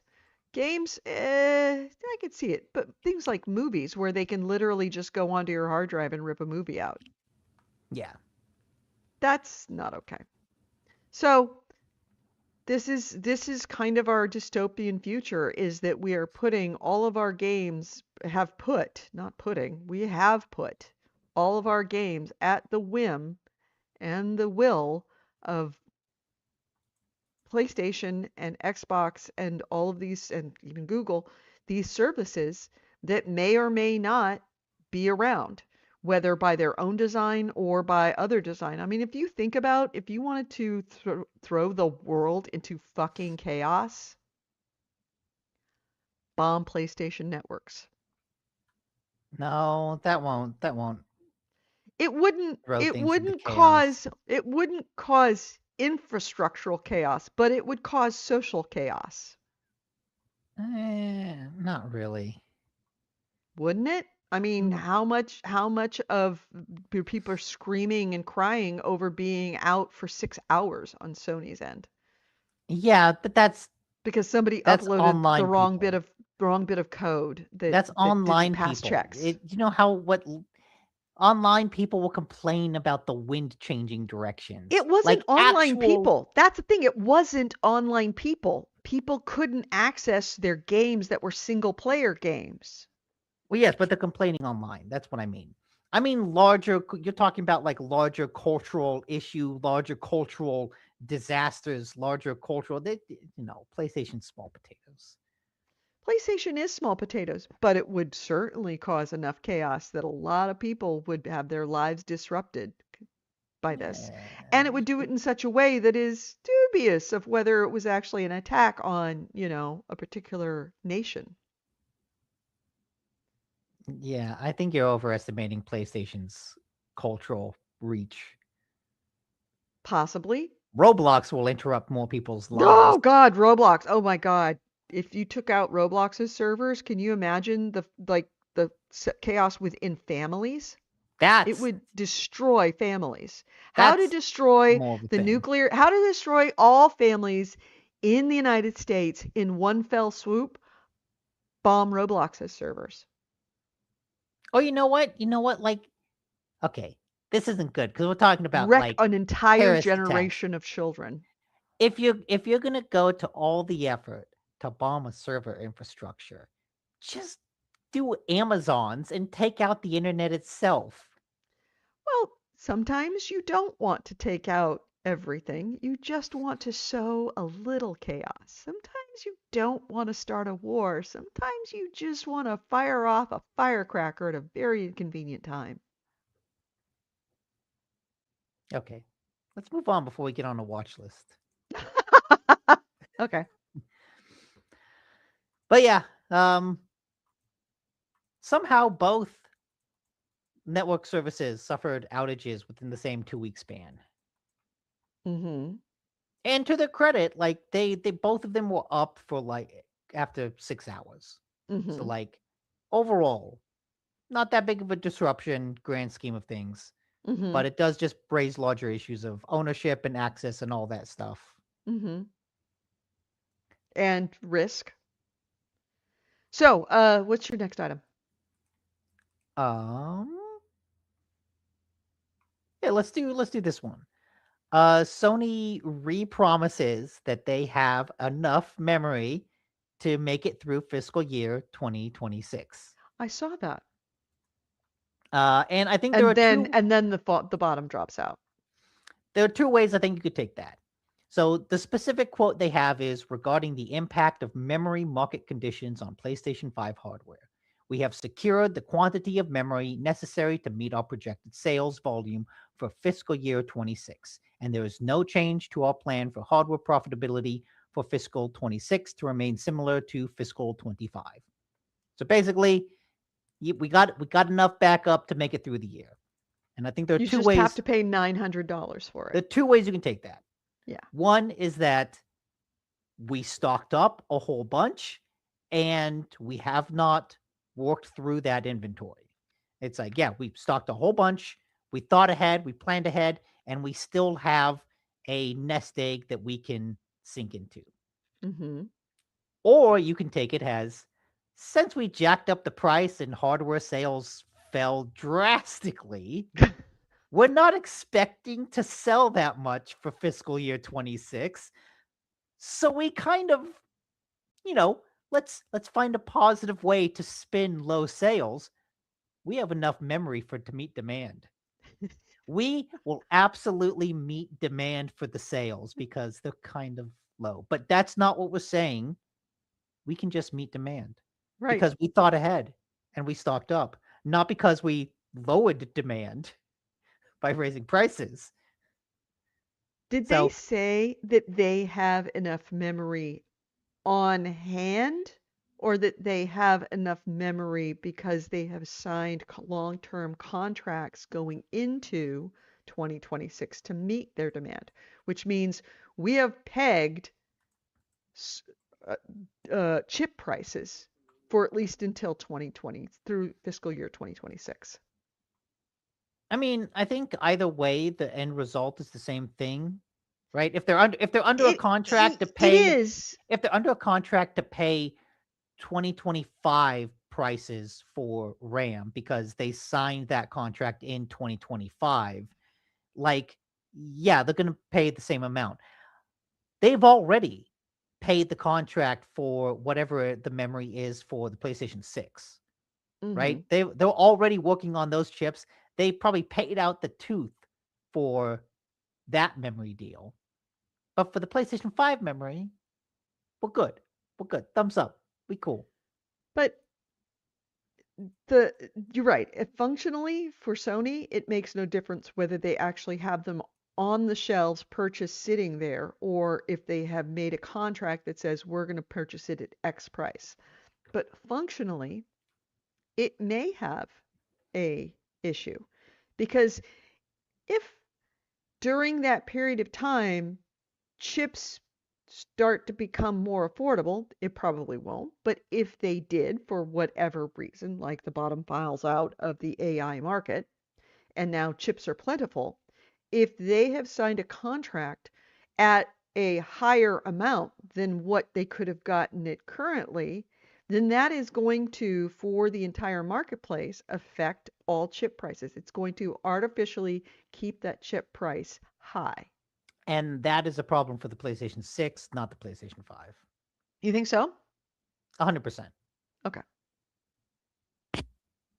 PlayStation 5 is like, get there. That's we don't care about that. By the way, It's did you cool. hear the one of the few publicly traded chip companies released their earnings just recently, and they made $10 billion more than the GDP of Iceland? One company. Not surprising. I mean, like on your point, I think Micron has said like we've signed contracts for fulfillment through like 2028. Hmm. So like through 2030, some long-term time. So like, oh, even if prices go down, we have locked people into contracts for high prices. Right. Whether they stick to those contracts if it becomes cheaper is a much bigger question because at a certain point, it's probably cheaper to just break the contract and go with Bob, who's manufacturing his own RAM if the bottom drops out. But I wish um, Bob made his own RAM. yeah, Bob Ram Hmm. or Ram Texaco Bob. Bob. Texaco Bob in the back of the station cranking out RAM chips, baking up those biscuits every day. Um, but yeah, so yeah, that's a problem for the future. Like overpaying for something when the bottom drops out. I feel like we'll cross that bridge when we come to it. Yeah. Oh, Chinese DRAM maker CMXT is now worth more than Intel after blistering Shanghai debut. Hmm. SanDisk Micron feel the heat. Hmm. I feel like okay, my like big picture prediction. I feel like this will be a turning point in US China trade cuz Apple was asking, "Hey, hey, President Trump, we could really use some of that Chinese memory, some of that cheap, sweet Chinese memory to ease the prices. Can we import from China?" Hmm. I think this will be a dam that opens that up. And once that happens, Yeah, it's all over. Then mhm, then all your base belong to us. we get Chinese electric cars over here. It's like, Hmm. oh shit, I don't have to buy a Tesla. And they're better too. That's Apparently, what the that's Chinese, what I mean. everybody says the Chinese electric cars are so much better than the cars that we have in America. That's what I'm talking about. Hmm. Um, Um, So yeah, so Sony. The speaking of, point is, Sony says they're fine for PlayStation 5. If they raise the prices again, it's not because of the memory. It's just because they need the cash. mhm. They need the cash. Speaking of needing cash, you like that one? Yeah. Xbox finally revealed what their price hikes are going to be in the UK. Now, as you recall, with the Xbox announced a month ago or so that they would be raising the prices. They told us what the prices were going to be in the United States. It was a huge, huge, huge price hike on the Xboxes here in the US. At the time, they had said that it would be a worldwide price change, but they didn't actually say what the price changes would be anywhere other than in the US. Well, they have finally released what the prices will be in the United Kingdom and Europe. They were revealed this week, and According to users over on Reset Era, Xbox Series S and X consoles have seen their prices increase 40% in Europe. So the 512 gig Xbox Series S, the digital one, is going to be 499 euros or 429 pounds. That was up from 349 euros or 299 pounds. So that's roughly the equivalent of $580. How much is it here now? I think it's 600. The Xbox Series S? Mm-hmm.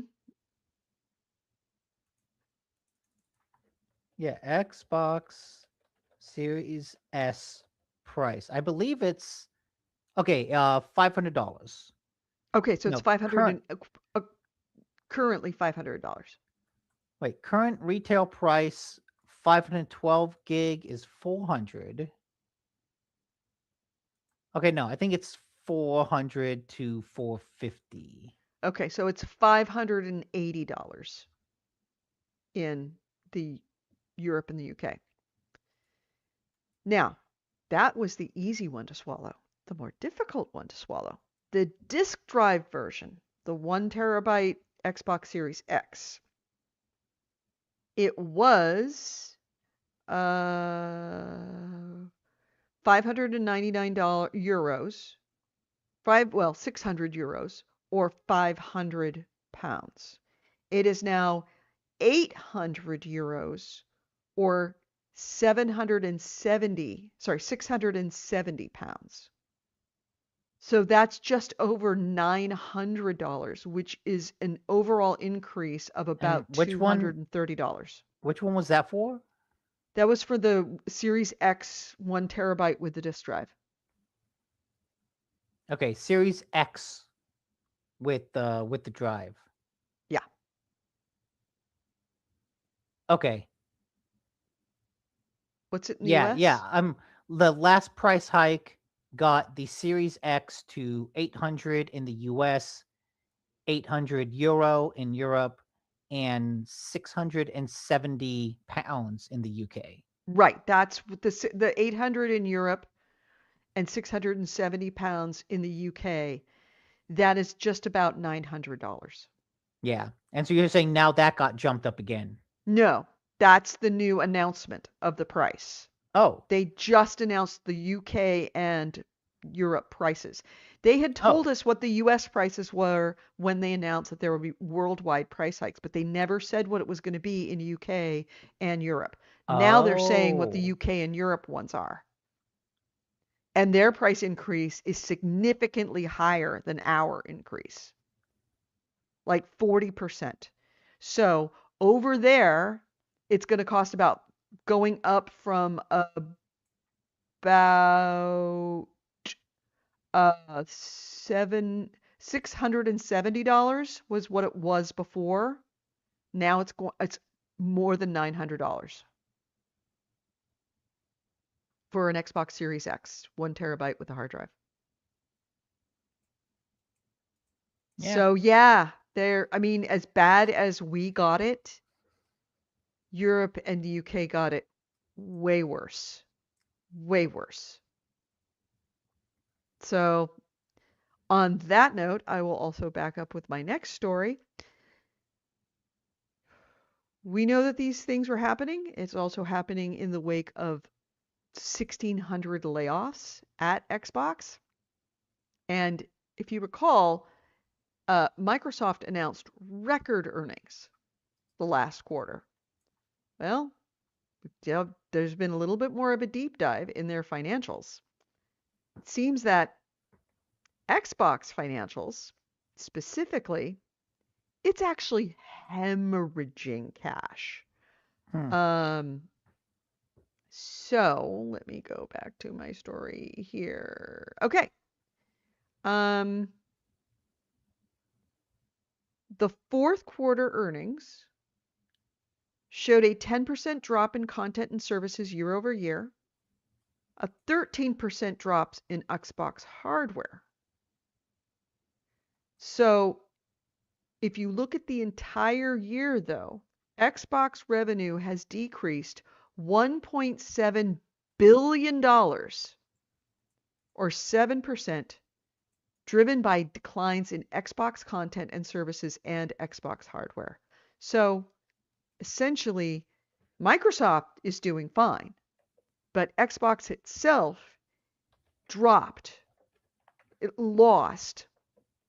Well, it dropped, didn't lose money, but it dropped its revenues by $1.6 billion dollars in the last year. I like, yeah, Which is yeah. why Asha That's Sharma went on the hack and slash and price increase tear that she did, is because their revenues, are they still making money? Yes. Are they making a lot less money than they should? Yes. To the tune of $1.6 billion decrease in in revenues since last year compared to last year. like, yeah, like we knew this. We I knew this. I also want to know what was everyone when they always talk about uh oh no, I don't want to close that window. When they talk about these, they always go year over year. Year over year. What was it Right. last year? Because What was last year? you need to see increase year over year. No. You No. don't. What I'm saying is um Publicly traded companies no. do. No, I don't want to see year to year. I want to see quarter to quarter Hmm. because going year to year, that's like 3 data points that you're skipping. I'll bet if you look at quarter to quarter, you see like a pretty nice decline. It's like, okay, yeah, that's right in line with projections. Year over year, you can have, we did great. Now we're doing bad. Oh, we did great. Now we're doing bad. It's like, no, look at, I want more data points. And so the quarterly financials always give you those more data points. Mm-hmm. Yeah. Um, so it always bugs me when people are like, "Oh yeah, it's the revenue is up year over year." Well, that's after it's been going down for like 2 quarters. Or Well, like we it's know now that up the year over year. What like yeah, I and want to you're know the comparing, actual and it's details. not, yeah, I mean, also It's comparing quarter to quarter 2021. is not exactly fair because you're going to have sales cycles. You're going to make more money in the holidays, you're going to make That's less money in the summer. that's the point. Okay, here we go. Xbox hardware revenues quarterly to oh wait, I can share my screen. I mean, I've got the fourth quarter earnings year over year, comparing same quarter last year.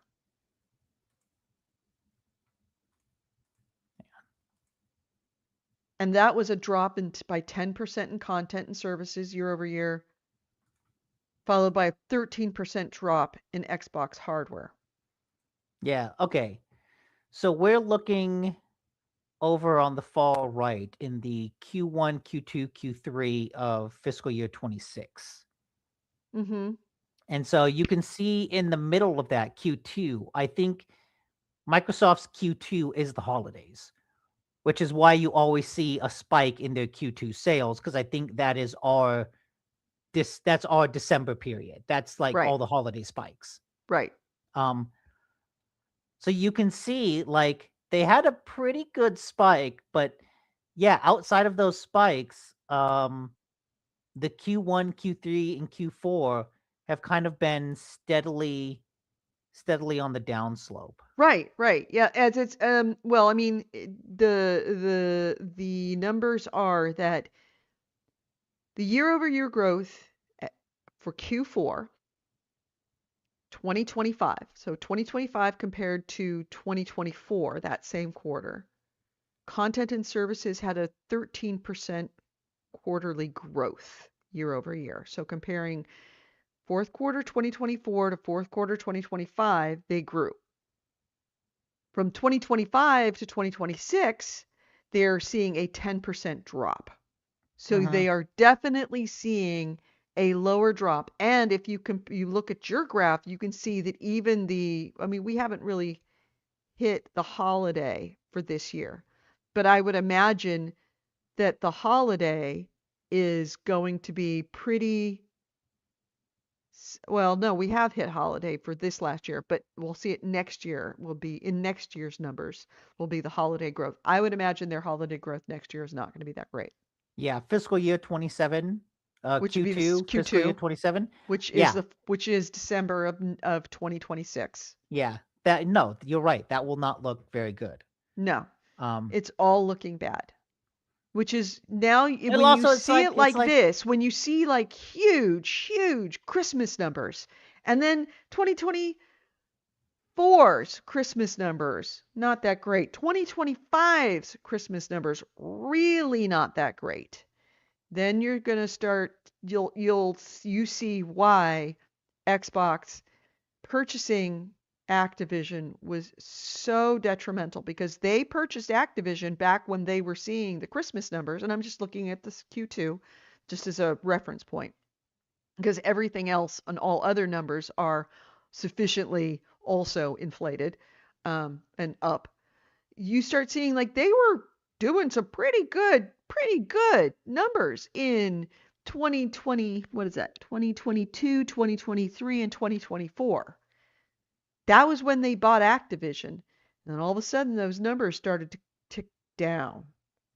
And I mean, that I was don't also right about the time that Game Pass became a thing as well. no, Game Pass was a Oh, thing that's also since the hardware. You're beginning. also looking at hardware revenues as well. Oh, So yeah, yeah, this is hardware revenue, it's not just overall hardware revenue. revenues. Right.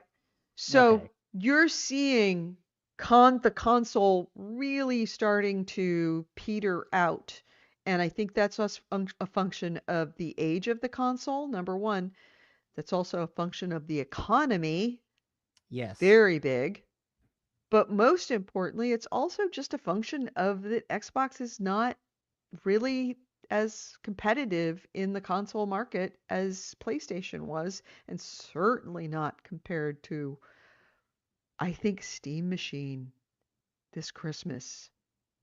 When you compare Steam Machine this Christmas versus Xbox this Christmas, I think you're going to see a big difference. You're going to see the effects of Steam Machine on Mhm. Xbox sales considerably. Considering that, yeah, Xbox is cheaper, but for a couple $100 more, now you don't have to pay online prices. And it's the same machine for all intents and purposes. Yeah. So It'll be interesting. It's it's yeah, I also mean, now it's you start to see where Asha Sharma is in all of this. Don't get me wrong, I have very little sympathy for her, but you can at least see where her brain is at when she's making these bad decisions. That she's inherited kind of a real dumpster fire as far as Xbox is concerned. And when you are seeing revenues, overall revenues of everything so far this year decrease by $1.6 billion and you haven't hit even done Q4 yet, that's a pretty steep decline from yeah, Q5, but from like 2025's numbers. And I don't 2025's numbers weren't all that say great anyway, as you saw on that graph. 2025's numbers were pretty dismal. and so it makes the whole uh oh, Obsidian, you're gonna make a Fallout game. We probably won't see it for 5 years. Yeah. So like will we even get to that point? Yeah. Xbox has been in a rebuilding phase for the past decade. Mhm. Yeah. Pretty much ever since Yeah, yeah. Don he Matrick. Don Don Matrick Matrick's killed legacy, Xbox. John Matrick's and John Riccatello's legacy is ongoing. Like, I mean, we put it at John Matrick's feet. Don Matrick was bad, but it was John Riccatello. Who was Riccatello? He was Was he it? was He was EA. right, and then he went to Xbox, didn't he? No. Talking about Phil Spencer? No. Let's see. He went to Yeah. Unity, he went to EA. I thought he was who did Don Matrick take over from? Um Oh, I don't remember.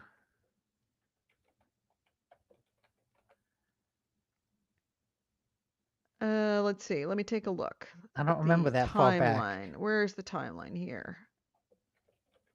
All right. Don Matrick. Took over Ig- from Robbie Bach. Robbie Bach. Okay. Yeah, that's when Xbox was in its prime, Robbie Bach. Mm-hmm.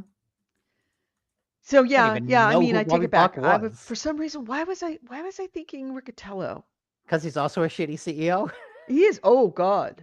He is the poster child for shitty CEOs. Yeah, him and Um, him and Matrick. yeah. Well, Matrick had just one. Riccatello just failed upward his entire career. Um, yeah, Matrick. Yeah, no, take it back. It's at Matrick's feet. My bad. It's all Matrick's fault. He really, really, really fucked that whole system, and they're still reeling from it. Phil Spencer has spent his entire career trying to recover from what Matrick did. Now Asha Sharma is going to spend her entire career trying to recover from what Phil Spencer did, who did what he did because he's trying to recover from Don Matrick. It all comes back to Don Matrick. All Yep. right, go fuck yourself. All right, next item. Okay. I'll get to more of the fun stuff at the end. So I don't know if you remember the game Last Sentinel. It was shown off at a Games Fest a couple years ago. It I was do. 10 cents funding an ex Rockstar led development team to make a Japanese cyberpunk GTA like.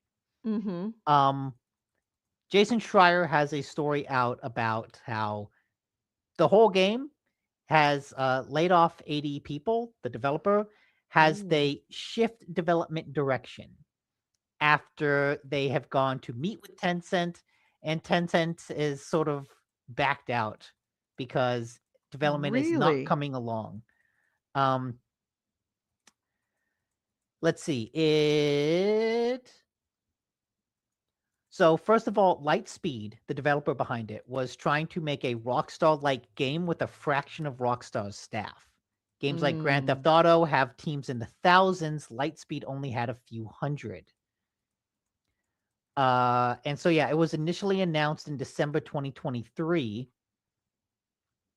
And earlier this year, the studio held a pivotal playtest for Last Sentinel that received near unanimous negative reactions. They presented the game to Tencent's executives in China who were not impressed, and at the same time were reevaluating the company's global gaming strategies. Tencent gave the studio an ultimatum: put together a better version of Last Sentinel by July, or else.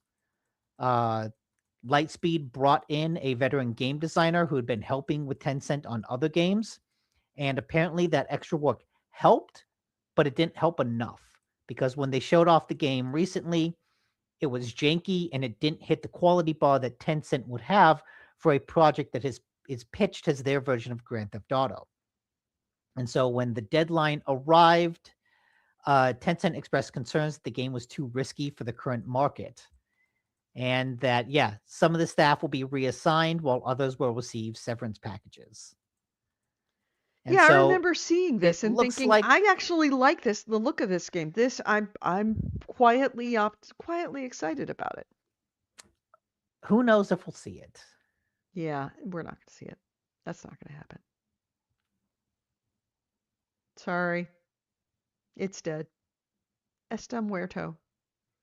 Which now this is the second game in addition to the one from the ex Yakuza dev that was announced at a Games Fest or a Game Awards and was then subsequently canceled. It was And so I announced at feel just this like last, wasn't it this last Game Awards or Last Games Sentinel Fest? was 23. Really? Has it been that long? Ugh. Yeah. Where did 2 years of my life go? 3 years of Um my life. but I feel like now this kind of puts a damper over all those award shows, all those announcement shows, because you're going to be watching these trailers going, oh, that game looks really cool. Who knows if we'll ever see it? Right now, I think that any trailer you see is up to suspicion. If it's anything more than 1 year out, who knows if it's going to get come out Yeah. at this Any point. trailer is kind of got The this whole cloud of market is so uncertainty on it. so volatile, so unsure. And any of these corporations, and they're wont to do that. They've got every reason to do that given the economy, the world economy right now, is to just pull the plug because so much has changed within technology right now that and the thing is it's unsure. That's Yeah. what happens when you get situations where you can't trust prices, you can't trust projections. This this is what happens. And that's the case in video games, that's the case in beef prices, that's the case in any commodity. Is when you've got wildly fluctuating prices where no one knows tomorrow whether the price of X, Y, or Z is going to go up, whether it be because of tariffs, because of shortages, because of wars, because of geopolitics, shutting down Straits of Hormuz. If you don't have a certain sense of security of the way that the world is going to work in 1 year, how can you possibly trust projections more than a few months out? And this is the risk of having an unstable economic, social, geopolitical environment that we're in right now. Yeah. So, And this, would you like some stability? yes, please give me some good news. God of War Lao Fei was announced for February 16th, 27. I think that you can trust that. Being just coming out in 27, just a few months, Uh less than 6 months. an announcement, yeah, 6 months in advance. I feel like that's trustworthy. The trustworthy. When they showed it off with that 30-minute gameplay demo. Mm-hmm. They got to have a lot of the game ready to do that. Um and I remember people were speculating, "Oh, we would get that sooner than we thought because the social media team said, "Oh yeah, God of War Lao Fei will have a disc," which meant that it had to come out before 28, Right. and that turned out to be more true than anyone expected. Yeah. Also, this I'm in kind of clothes. this kind of fucks over Fable. When Remember, does Oh, that's right. Fable Fable comes out moved. a week later at February 23rd. And remember, Fable Yeah. moved from its November release date to get away from Grand Theft Auto, And and now then they're a week away from a God of War game, ugh. which is unfortunate because Fable really needs the help. Fable needs everything it can. Mm-hmm. And I'm not gonna lie. I mean, maybe, and maybe it's just me. Maybe I'm a weirdo because I was never really into God of War, but I was into Fable. That it might be that those two markets are different enough that it won't affect them nearly as much. Maybe I think they're both big budget AAA games, and the market for big budget AAA games is just kind of incestuous and small as it is. Mm-hmm. But yeah, hey, I'm excited because we'll get to play this game sooner rather than later. Yeah, I I but it looks appreciate great. I appreciate when a game is coming out close enough that I don't have to forget it exists by the time it comes out again, Yeah, right? Last Sentinel, I forgot that game existed. I did too. But I remembered being excited about it when I heard the name. Mhm. The power of the name, it's not having something long-winded and you can easily forgettable. Yeah.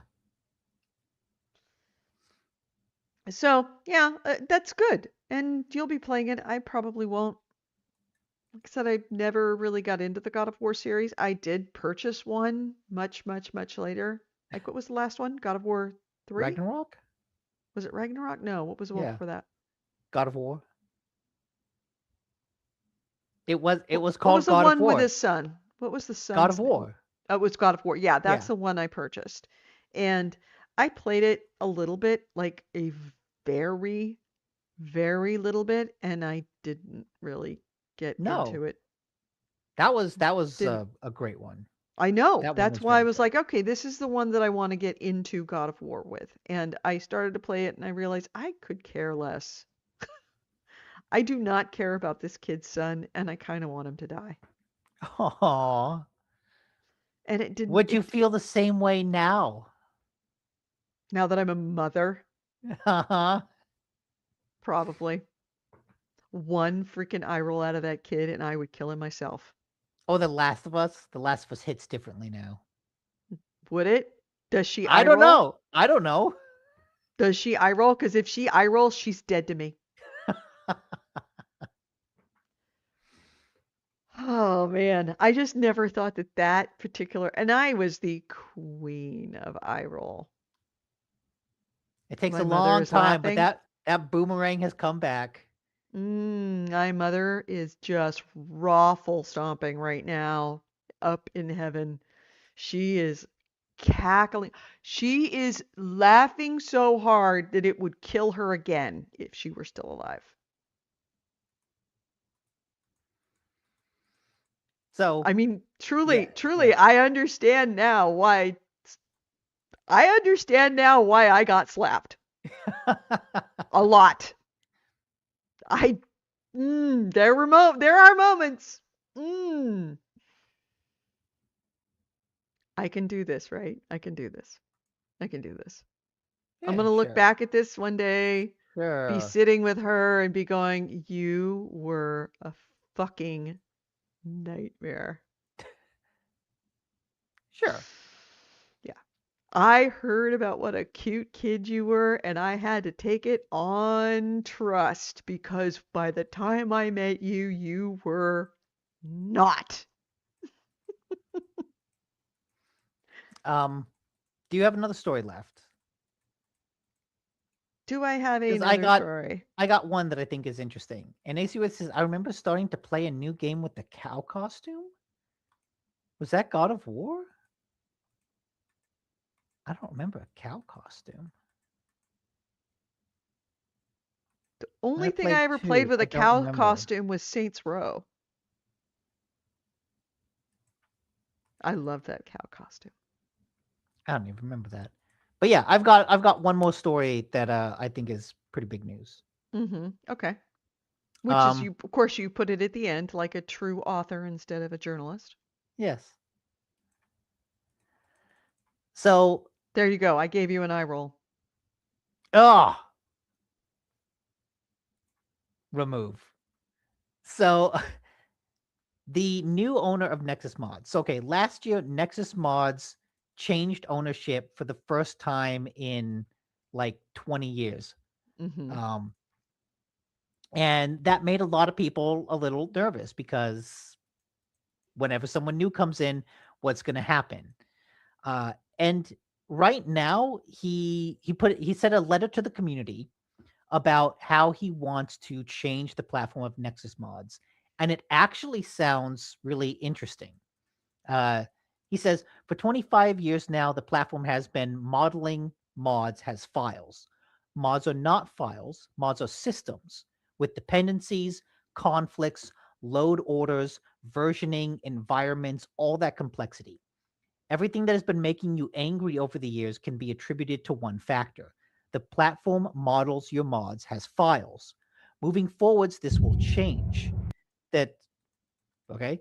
Uh that Nexus Mods wants to upgrade Nexus Mods so that the site manages dependencies, setup validation, and more to make modding more reliable for everyone. And he says that basically in the future he wants installing a mod to be as easy as like going to Spotify, which made me think this could be a really interesting turning point to make basically the Steam of mods. That's a kind of a genius idea because To mods with Steam Machine going into living rooms for the average non PC gamer, mhm. the concept of mods is very complicated. You have to kind of figure out like what's the Steam Workshop. I'm not gonna lie, even I mean I still struggle with the Steam Workshop. The only thing I've ever really gone into the Steam Workshop for is CK3 mods, and I was only forced to do that because I fell in love with CK3. I not into mods. It's always seemed like this gray zone of like then I have to download stuff and then I have to make it work and then I have to if you made getting mods easy, and the workshop tries to do that, but it is very much dependent upon the actual game developer of whether they want to make it easy to include mods in a game. If you could just do that to where I just go to one place and I can download a mod and it gives me instructions of how to put it up there, great. And moreover, this I think would be the magic ticket, the golden ticket for that, is if they could curate mods. Because as I have found with Crusader Kings 3, you get mod developers who make a good mod, and then you have a bunch of copycatters who make shitty mods named Yeah, exactly the same thing. So you curation is have always to the challenging part. right, you have to get a PhD in investigation to find out if this mod that everybody says is the best mod for this game, is this the mod that I wanted or is it that mod? Like I have to like look into reviews and I have to look to check do language checks to make sure that it's not like a foreign language version of that mod that somebody else did based on this guy because this guy didn't speak Chinese or this guy didn't speak Finnish or whatever. It is a it is a the mod community is very challenging for the non-tech inclined and mods just make a lot of games better.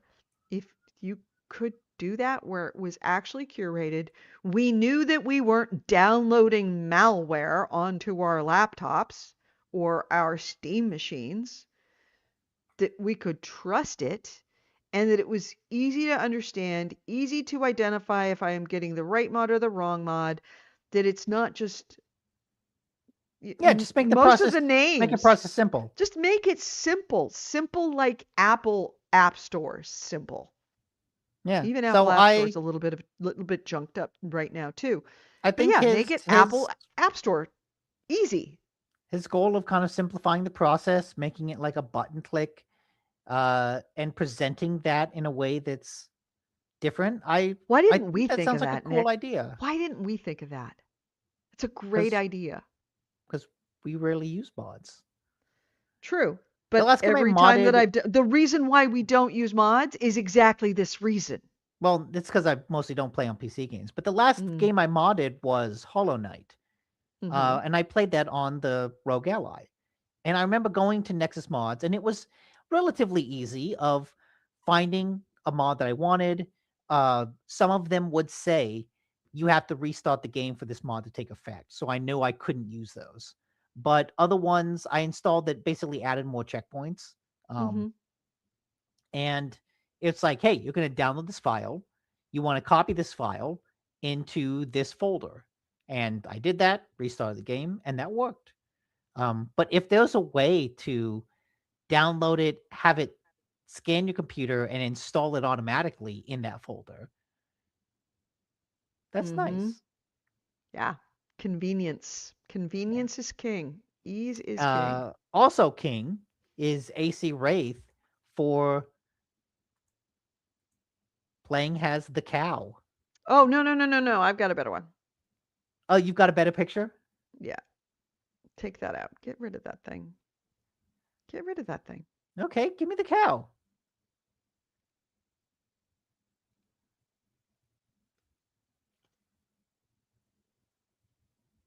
Give me a second. We have to wait for it to start. You could fast forward. I guess I could.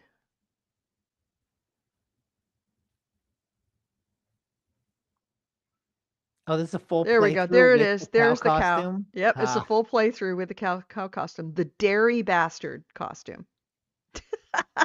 That's so funny because the this is just like a highlight from what gaming used to be because Yeah. I feel like the 2019 God of War is way too serious. It took itself way too seriously to put Kratos in a cow costume.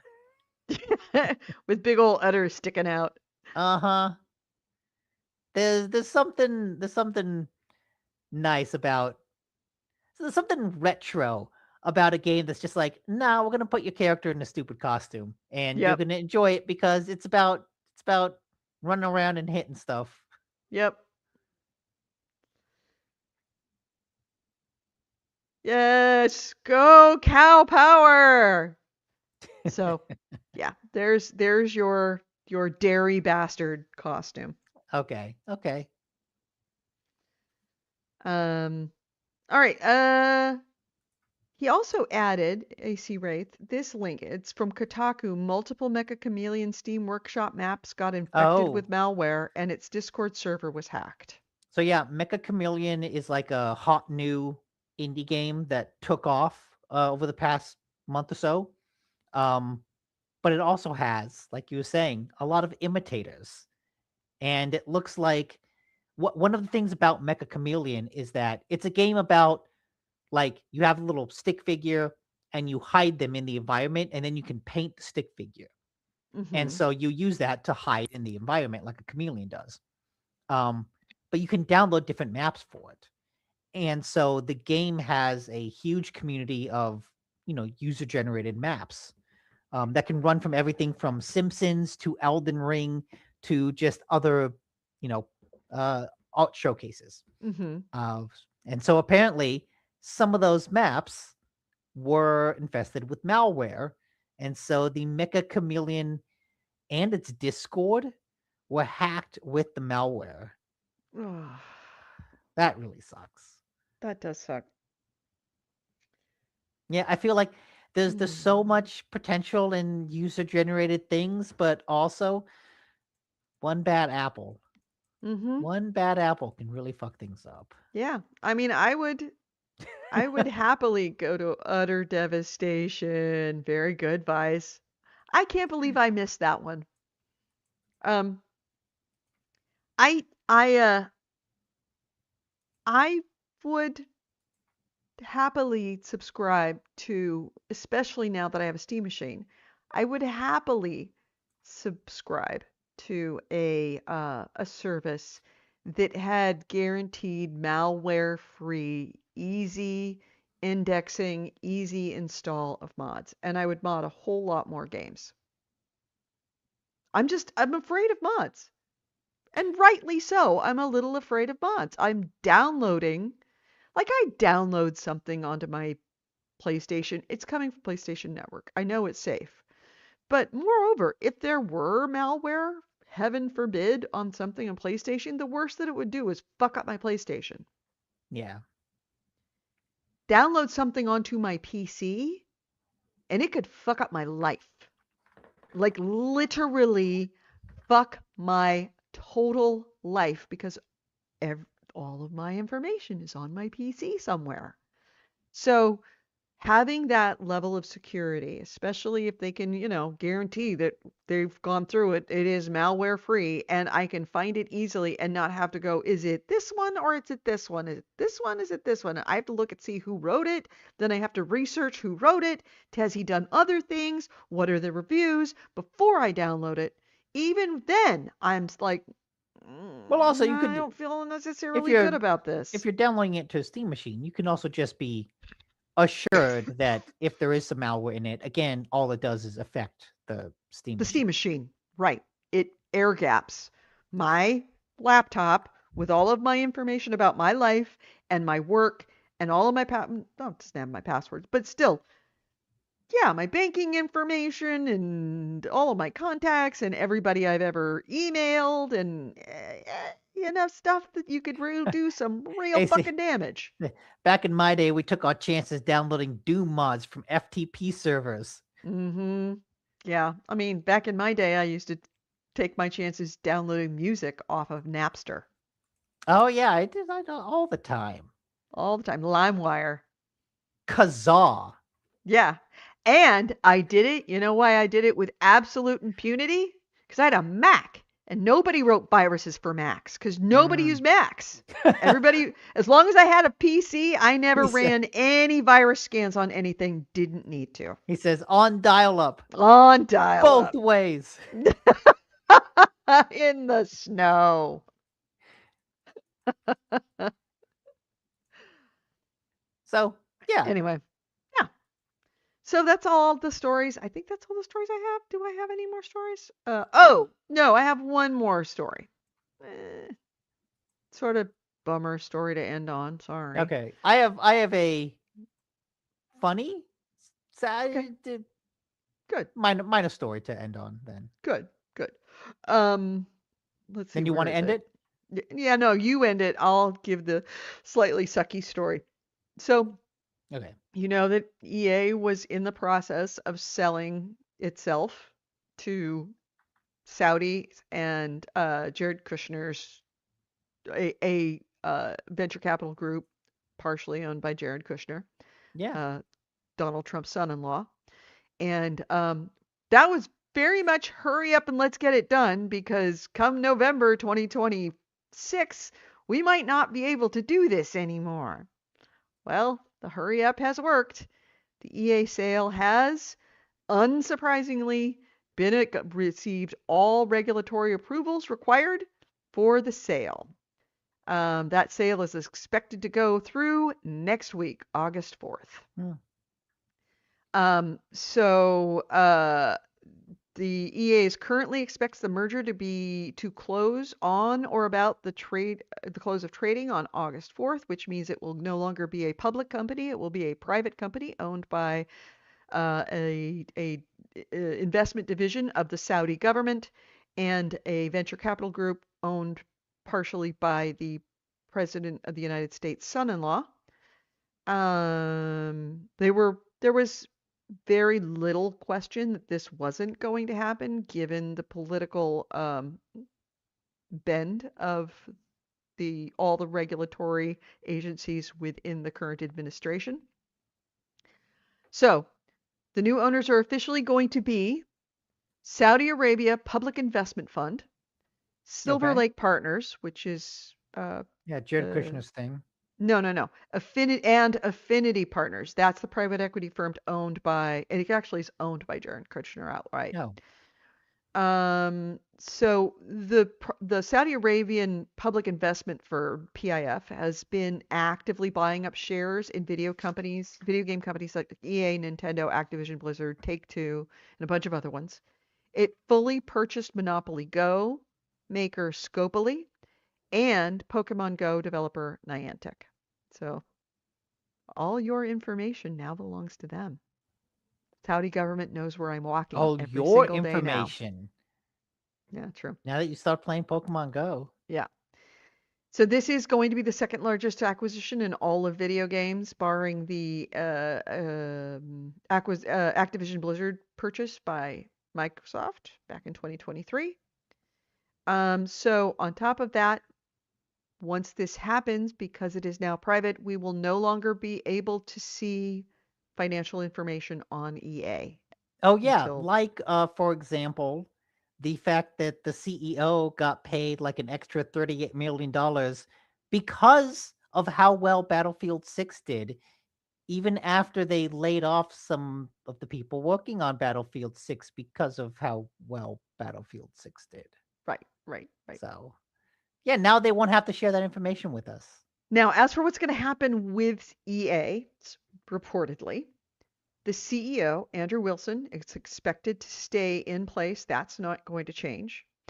It's still going to be headquartered in California, right down the street from me. Beyond that, we have no idea how this is going to impact thousands of employees of EA that are around the world right now. Um, so, uh, and it was not 38 million, it was just 8 million. Just only 8 million, Nick. Don't overreact. It was just $8 million bonus he got.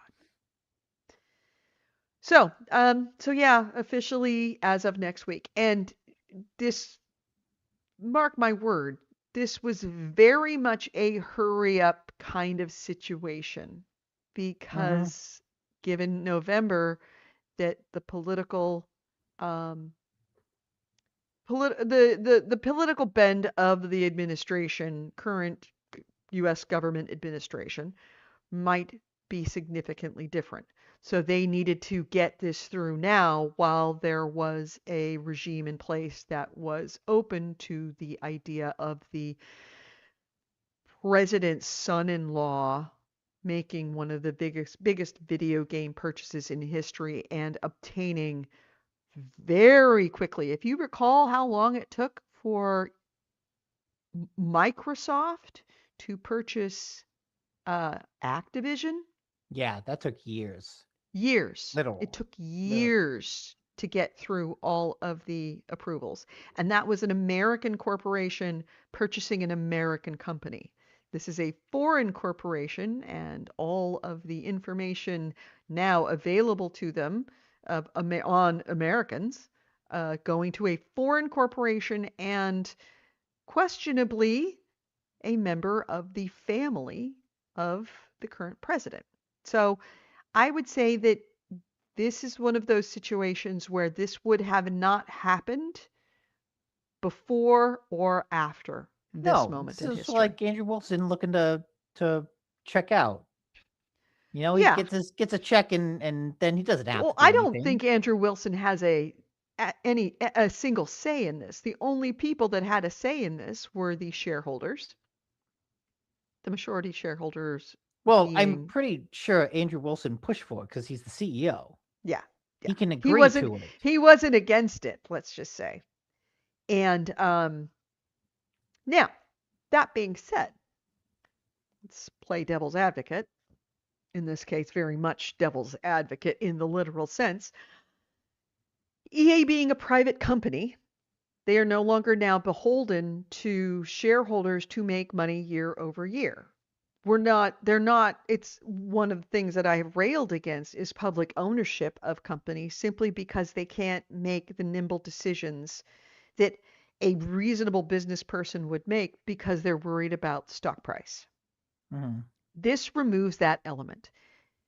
This could be, I mean, Nope. it's bad for Nope. us as far as private citizens, but this Yes. could be Nope.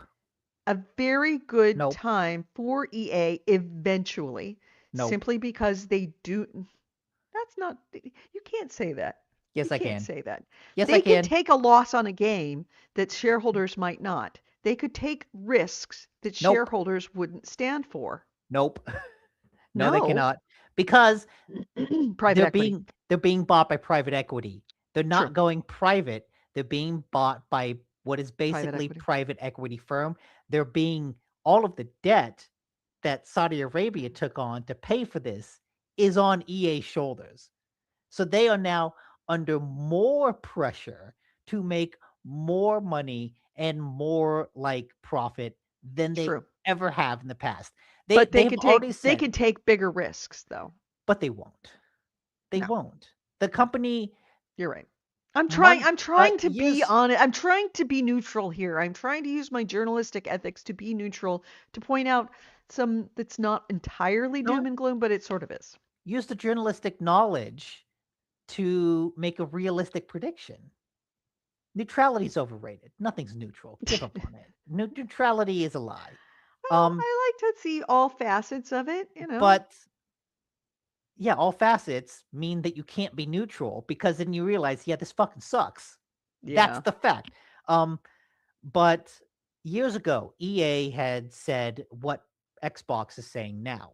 Oh, we have a lot of issues. We're going to just focus on our core franchises. So they've kind of already started going down the path of, tightening their belts. And that's why you see today, I think they have 5 games coming out this year. 4 of them are annual sports franchises. And one of them is the XCOM Star Wars game, which it does admittedly look kind of cool, but it's also a Star Wars game. It's here's a licensed product. 4 annual franchises, annual sports franchises, and a licensed Star Wars game. Yeah. That's EA. They Yeah. do not have the people. They don't have the structure. They don't I think some ex BioWare guy was like, if we had pitched Dragon Age to EA now, it wouldn't get greenlit. If you Mm-mm. pitch Mass Effect now, it wouldn't get greenlit. Mm-mm. I think EA does not have the capability to take risks because there's no one at that company that would pitch a game outside of anything that would be risky. No, we're gonna make licensed games and we're gonna make sports games. Look at this is why I'm like I don't think any of Asha's plans will come to fruition for Xbox. Ubisoft has said the same thing. We're going through a tight time period. We're going to tighten our belt, lay off a bunch of people, focus on our core franchises. How many games do we have coming out this year? 2. And both of them are remakes. Yeah. I feel Well, like that's the future of Xbox is yeah. Well, I think that that's the future of a lot of companies right now that's the future of a lot of because companies. Yes. it is an economically unstable time, and the world economy is struggling because people are not paid enough, and if you don't put money in consumers' hands, they stop buying things like video games because they can't afford rent and food. I think that all companies are doing that right now. It is a retreat to safety. And I don't necessarily blame private equity. I don't blame shareholders for that. That is just a smart thing to be doing. I'm not private equity. I'm retreating to safe stocks right now because I anticipate we know there's something's gonna happen. Something's gonna burn down. We all know it's gonna burn down. We just don't know when. So we're moving our money to and making our decisions based on it's something the wheels are gonna come off. We know it. We know it. We're not gonna stop the wheels from coming off. Nobody wants to do that because it will cost us more money to do it, and we can't guarantee that the wheels won't come off anyway. So we're just going to retreat to safety. That is a universal in all business right now, with the Hmm. exception of AI. And to be honest, AI is the reason why everybody's retreating to safety because they're Yes. going to blow up. Every everybody knows it's going to fall apart. And so that Nobody can stop it. So we're getting our money and doing things, making plans based on shit going bad very soon. that retreat to safety, coupled with being saddled by a bunch of debt from the purchase, EA is in no position to take any risks. No, no company is. Ubisoft is not in a position to But take any but risks. EA especially. Like Oh, yeah. so that's why you're going to see 4 annual sports franchises and 1 licensed game coming out of Mm hmm. EA for Mm hmm. the next decade. Yeah, I I and those don't think sports franchises are we will going to be see another Mass focused. Effect. No, They've not talked not for a about while. Mass Effect 4. They've said it's in development. I don't believe it. Mm-mm, it's not. And you're going to see these franchises focusing primarily on licenses that also benefit their owners. Remember, the Saudi government also owns FIFA. That same investment fund owns FIFA. So you're going to Did they see buy a FIFA? lot. I thought they just talked about that. No, they bought it. I wonder if we'll see EA FIFA again, since now they're under the same ownership, or if it'll still be EA FC. They That would be might they might hmm. they might renew the license with themselves. That's what I mean. Mm-hmm. Because I mean, that's just good, makes good business sense. If that's what LucasArts did. It owned Star Wars and it made Star Wars games. It's, Oh you no, know, FIFA has not been bought by Saudi Arabia. oh, I thought they did. They've deepened their ties with Yeah. a $1 billion global football deal, but they don't own it. Yeah. Okay. So they don't own it, but they've got a stake in it. Yeah. It benefits them to spotlight FIFA. So if FIFA wants to like play nice with Saudi Arabia, they could make a deal with EA and say, "Hey, we'll put FIFA back on the title again." I think that that's Mm, I think that is without question going to happen. interesting. Without question.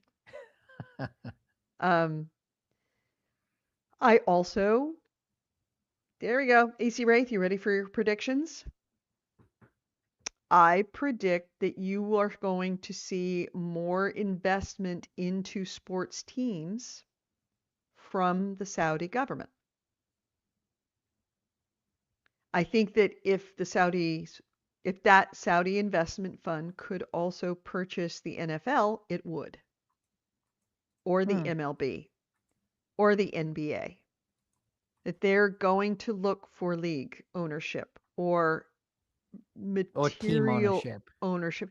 Team ownership, not so much because you only get a small amount of it. Although I could absolutely see that they wouldn't be adverse to owning the Dodgers right now. But why would you own the team when you can own the league? The league is the one that does the licensing. The league that would get the money for the licensing and have their interest, have their value increased by having a video game on it. True. Though I feel like a league is harder to buy. A team would face less pushback. A team would face absolutely a team would face less pushback, but there's no synergy. There's no financial synergy between the two, whereas a league would. You're going to see Saudi investments into other major sports leagues across the world. The WNBA, they could get that on the cheap. You will start seeing interest in it from the NFL. If they aren't already there, they will increase their stake. You will see it in NHL. You will see it in NBA, especially in the NBA. You will see it in the MLB. Mm-hmm. You'll see it in pickleball if they could get away with it. If they thought they could make a buck on it, they would do it. Oh, that's the league gotta buy. Buy it before it gets big. Make Oh, pickleball the it's next big already big. American pastime. Freaking pickle. When Netflix is doing a show based on pickleball, you know it's already arrived, dude. Are they? What's the show? It was like all over, or is it Apple? It's Apple TV.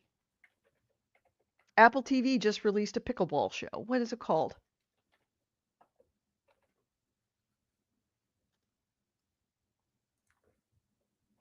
It is Apple called The Dink. pickleball show? It's called The Dink. It just came out.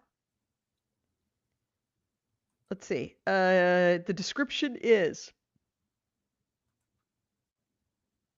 Dusty the Hammer Boyd, a washed-up tennis pro, could really use a win. On a quest to save a struggling country club and earn his father's respect, Dusty breaks a sacred vow and does the unthinkable. He plays pickleball. Huh. That's got Jake Johnson. I like him. Yeah, Hmm. Okay. pickleball is already that train left the station. I could watch that. Um, Ted Lasso. Mm, cannot wait. You watched Ted Lasso, right? Yeah. And it had a Okay, good thank God. ending. Yeah, It and now it's ended. back. I can't Just wait. just let things end. Let Well, things they end. they had let it end. But then Mm-hmm. they started like, and I don't think it was a cash grab. They genuinely said, you know what, we realize there's more story here. And Mm. with the interest in women's club soccer increasing more than it ever has ever in the UK, I think that they saw that as like, okay, we could do this. We could do this. I just hope that they have a different story to tell. It was Yeah. so beautiful and pure before. I hope that they don't blow it. I really hope they don't blow it because it was so perfect and pure and right where it needed to be. Anyway, Any other stories or any other articles or anything else we want to talk about before we close out the That's show? all for me. That's all I got. All right. Um, so next week we will be back noon Pacific, 2 p.m. Eastern. If you have not dropped a like or a subscribe or both, especially a both, subscribe. Do it right now. It would make us happy. Yay! Also, what are you going to be playing next week, Nick? Um, well, I've already played a bunch of games this week that I'll keep talking about for next week. The Front Mm-hmm. Mission, Stellar Blade. I've gone back to start playing that. Mm-hmm. Um, and yeah, Front Mission game on the emulator. I started playing my emulator. Ooh. AC Wraith pointed out, he said, check out the charity bundle called Game Industry Hardship Fund. It's Hmm. $10 for 127 items, and there's some really nice stuff in there. You can find it on itch.io. Um, and, you know, again, AC Wraith being the MVP of this freaking podcast, if you want to find good deals, go onto our Discord. That we have a section of for game deals, and AC Wraith finds some amazing deals and pops them up there. Now he finds them from other sources, but he aggregates them all into one place, so you can just stay on the Discord, get notifications, and it will pop up on your phone that says, "Hey, something's on sale right now," or "There's a really good deal on this right now." And because he's looking at these things, he's not just putting up every crap that's out there. That's the problem with a lot of like these Twitter feeds, is they're just throwing up everything. AC Wraith is actually pointing out good games and good deals. So he's actually using his brain, not AI, to identify the best deals out there. So again, if you are interested, join our Discord. There's the information on the bottom of the page, and keep the notifications on, especially on the game deals channel within there. Um, let's see, mostly free stuff and historically high Steam discounts. That's what he puts up. So if you're looking to save money and not have your game flow wrecked, get onto our Discord and check out that channel within the GameHounds Discord.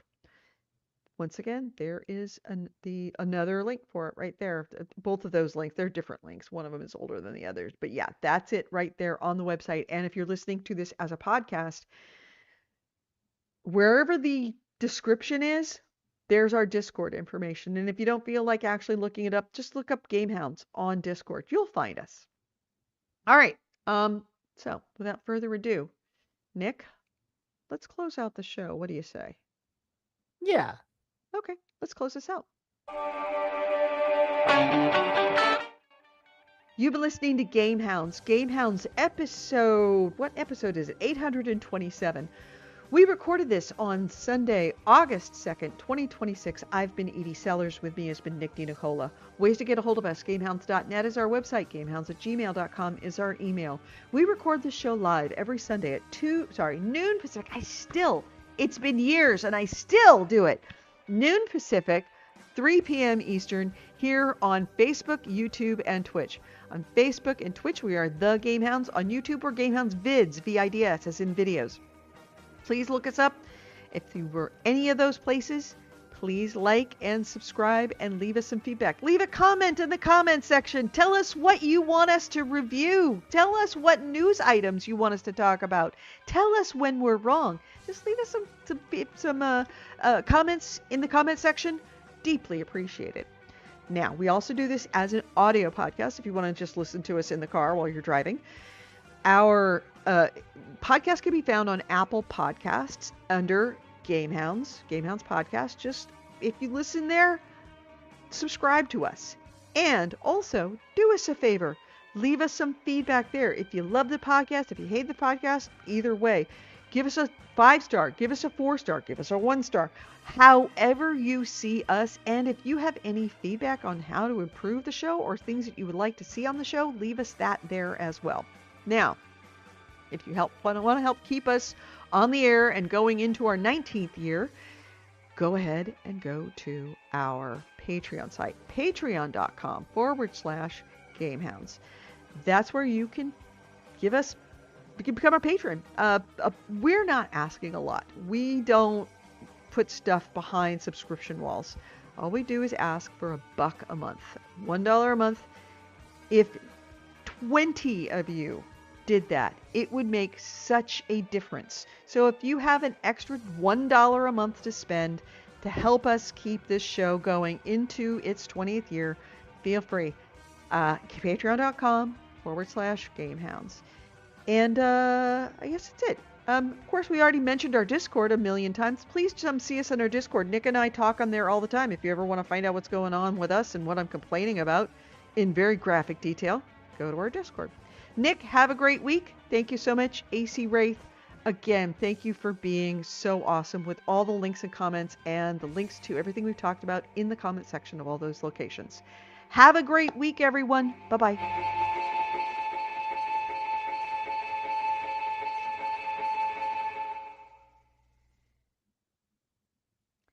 All right.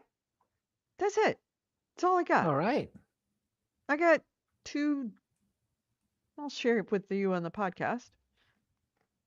I got 2 dead dogs. Dead dog number 1. Dead dog number 2. You can't really see her over the thing, but Yeah. she's They look happy. dead. Dead dogs. Oh, and that will go. As soon as I said dead dogs, both heads went up. But he doesn't wake up so great. What's going on? No, he's got that like. I sympathize. I sympathize. He's got that. Did you wake me up? What's going on? Who are you? I don't know where I am. It's all too much. So, all right. The downstairs neighbor has stopped playing music, which is great. Good. Yeah. At least he or she is. We had a conversation before the show about how the downstairs Yeah, at least it doesn't neighbor. last for 2 hours. No, and it lasted for a couple of hours, but it's at least goes off at a certain point. It doesn't stay on all day. Maybe it's just when he or she is cleaning or something, but that's at least the Sunday morning thing. If this becomes a weeknight thing, I'm definitely going to be like, "Hi, you need to move your subwoofer because it's going right through the walls and into my floors. It's shaking my whole place. You need to turn down the subwoofer, or better yet, let's see if we can find a place to isolate it so you can enjoy the bass, but I don't have to enjoy it through my floors." All right.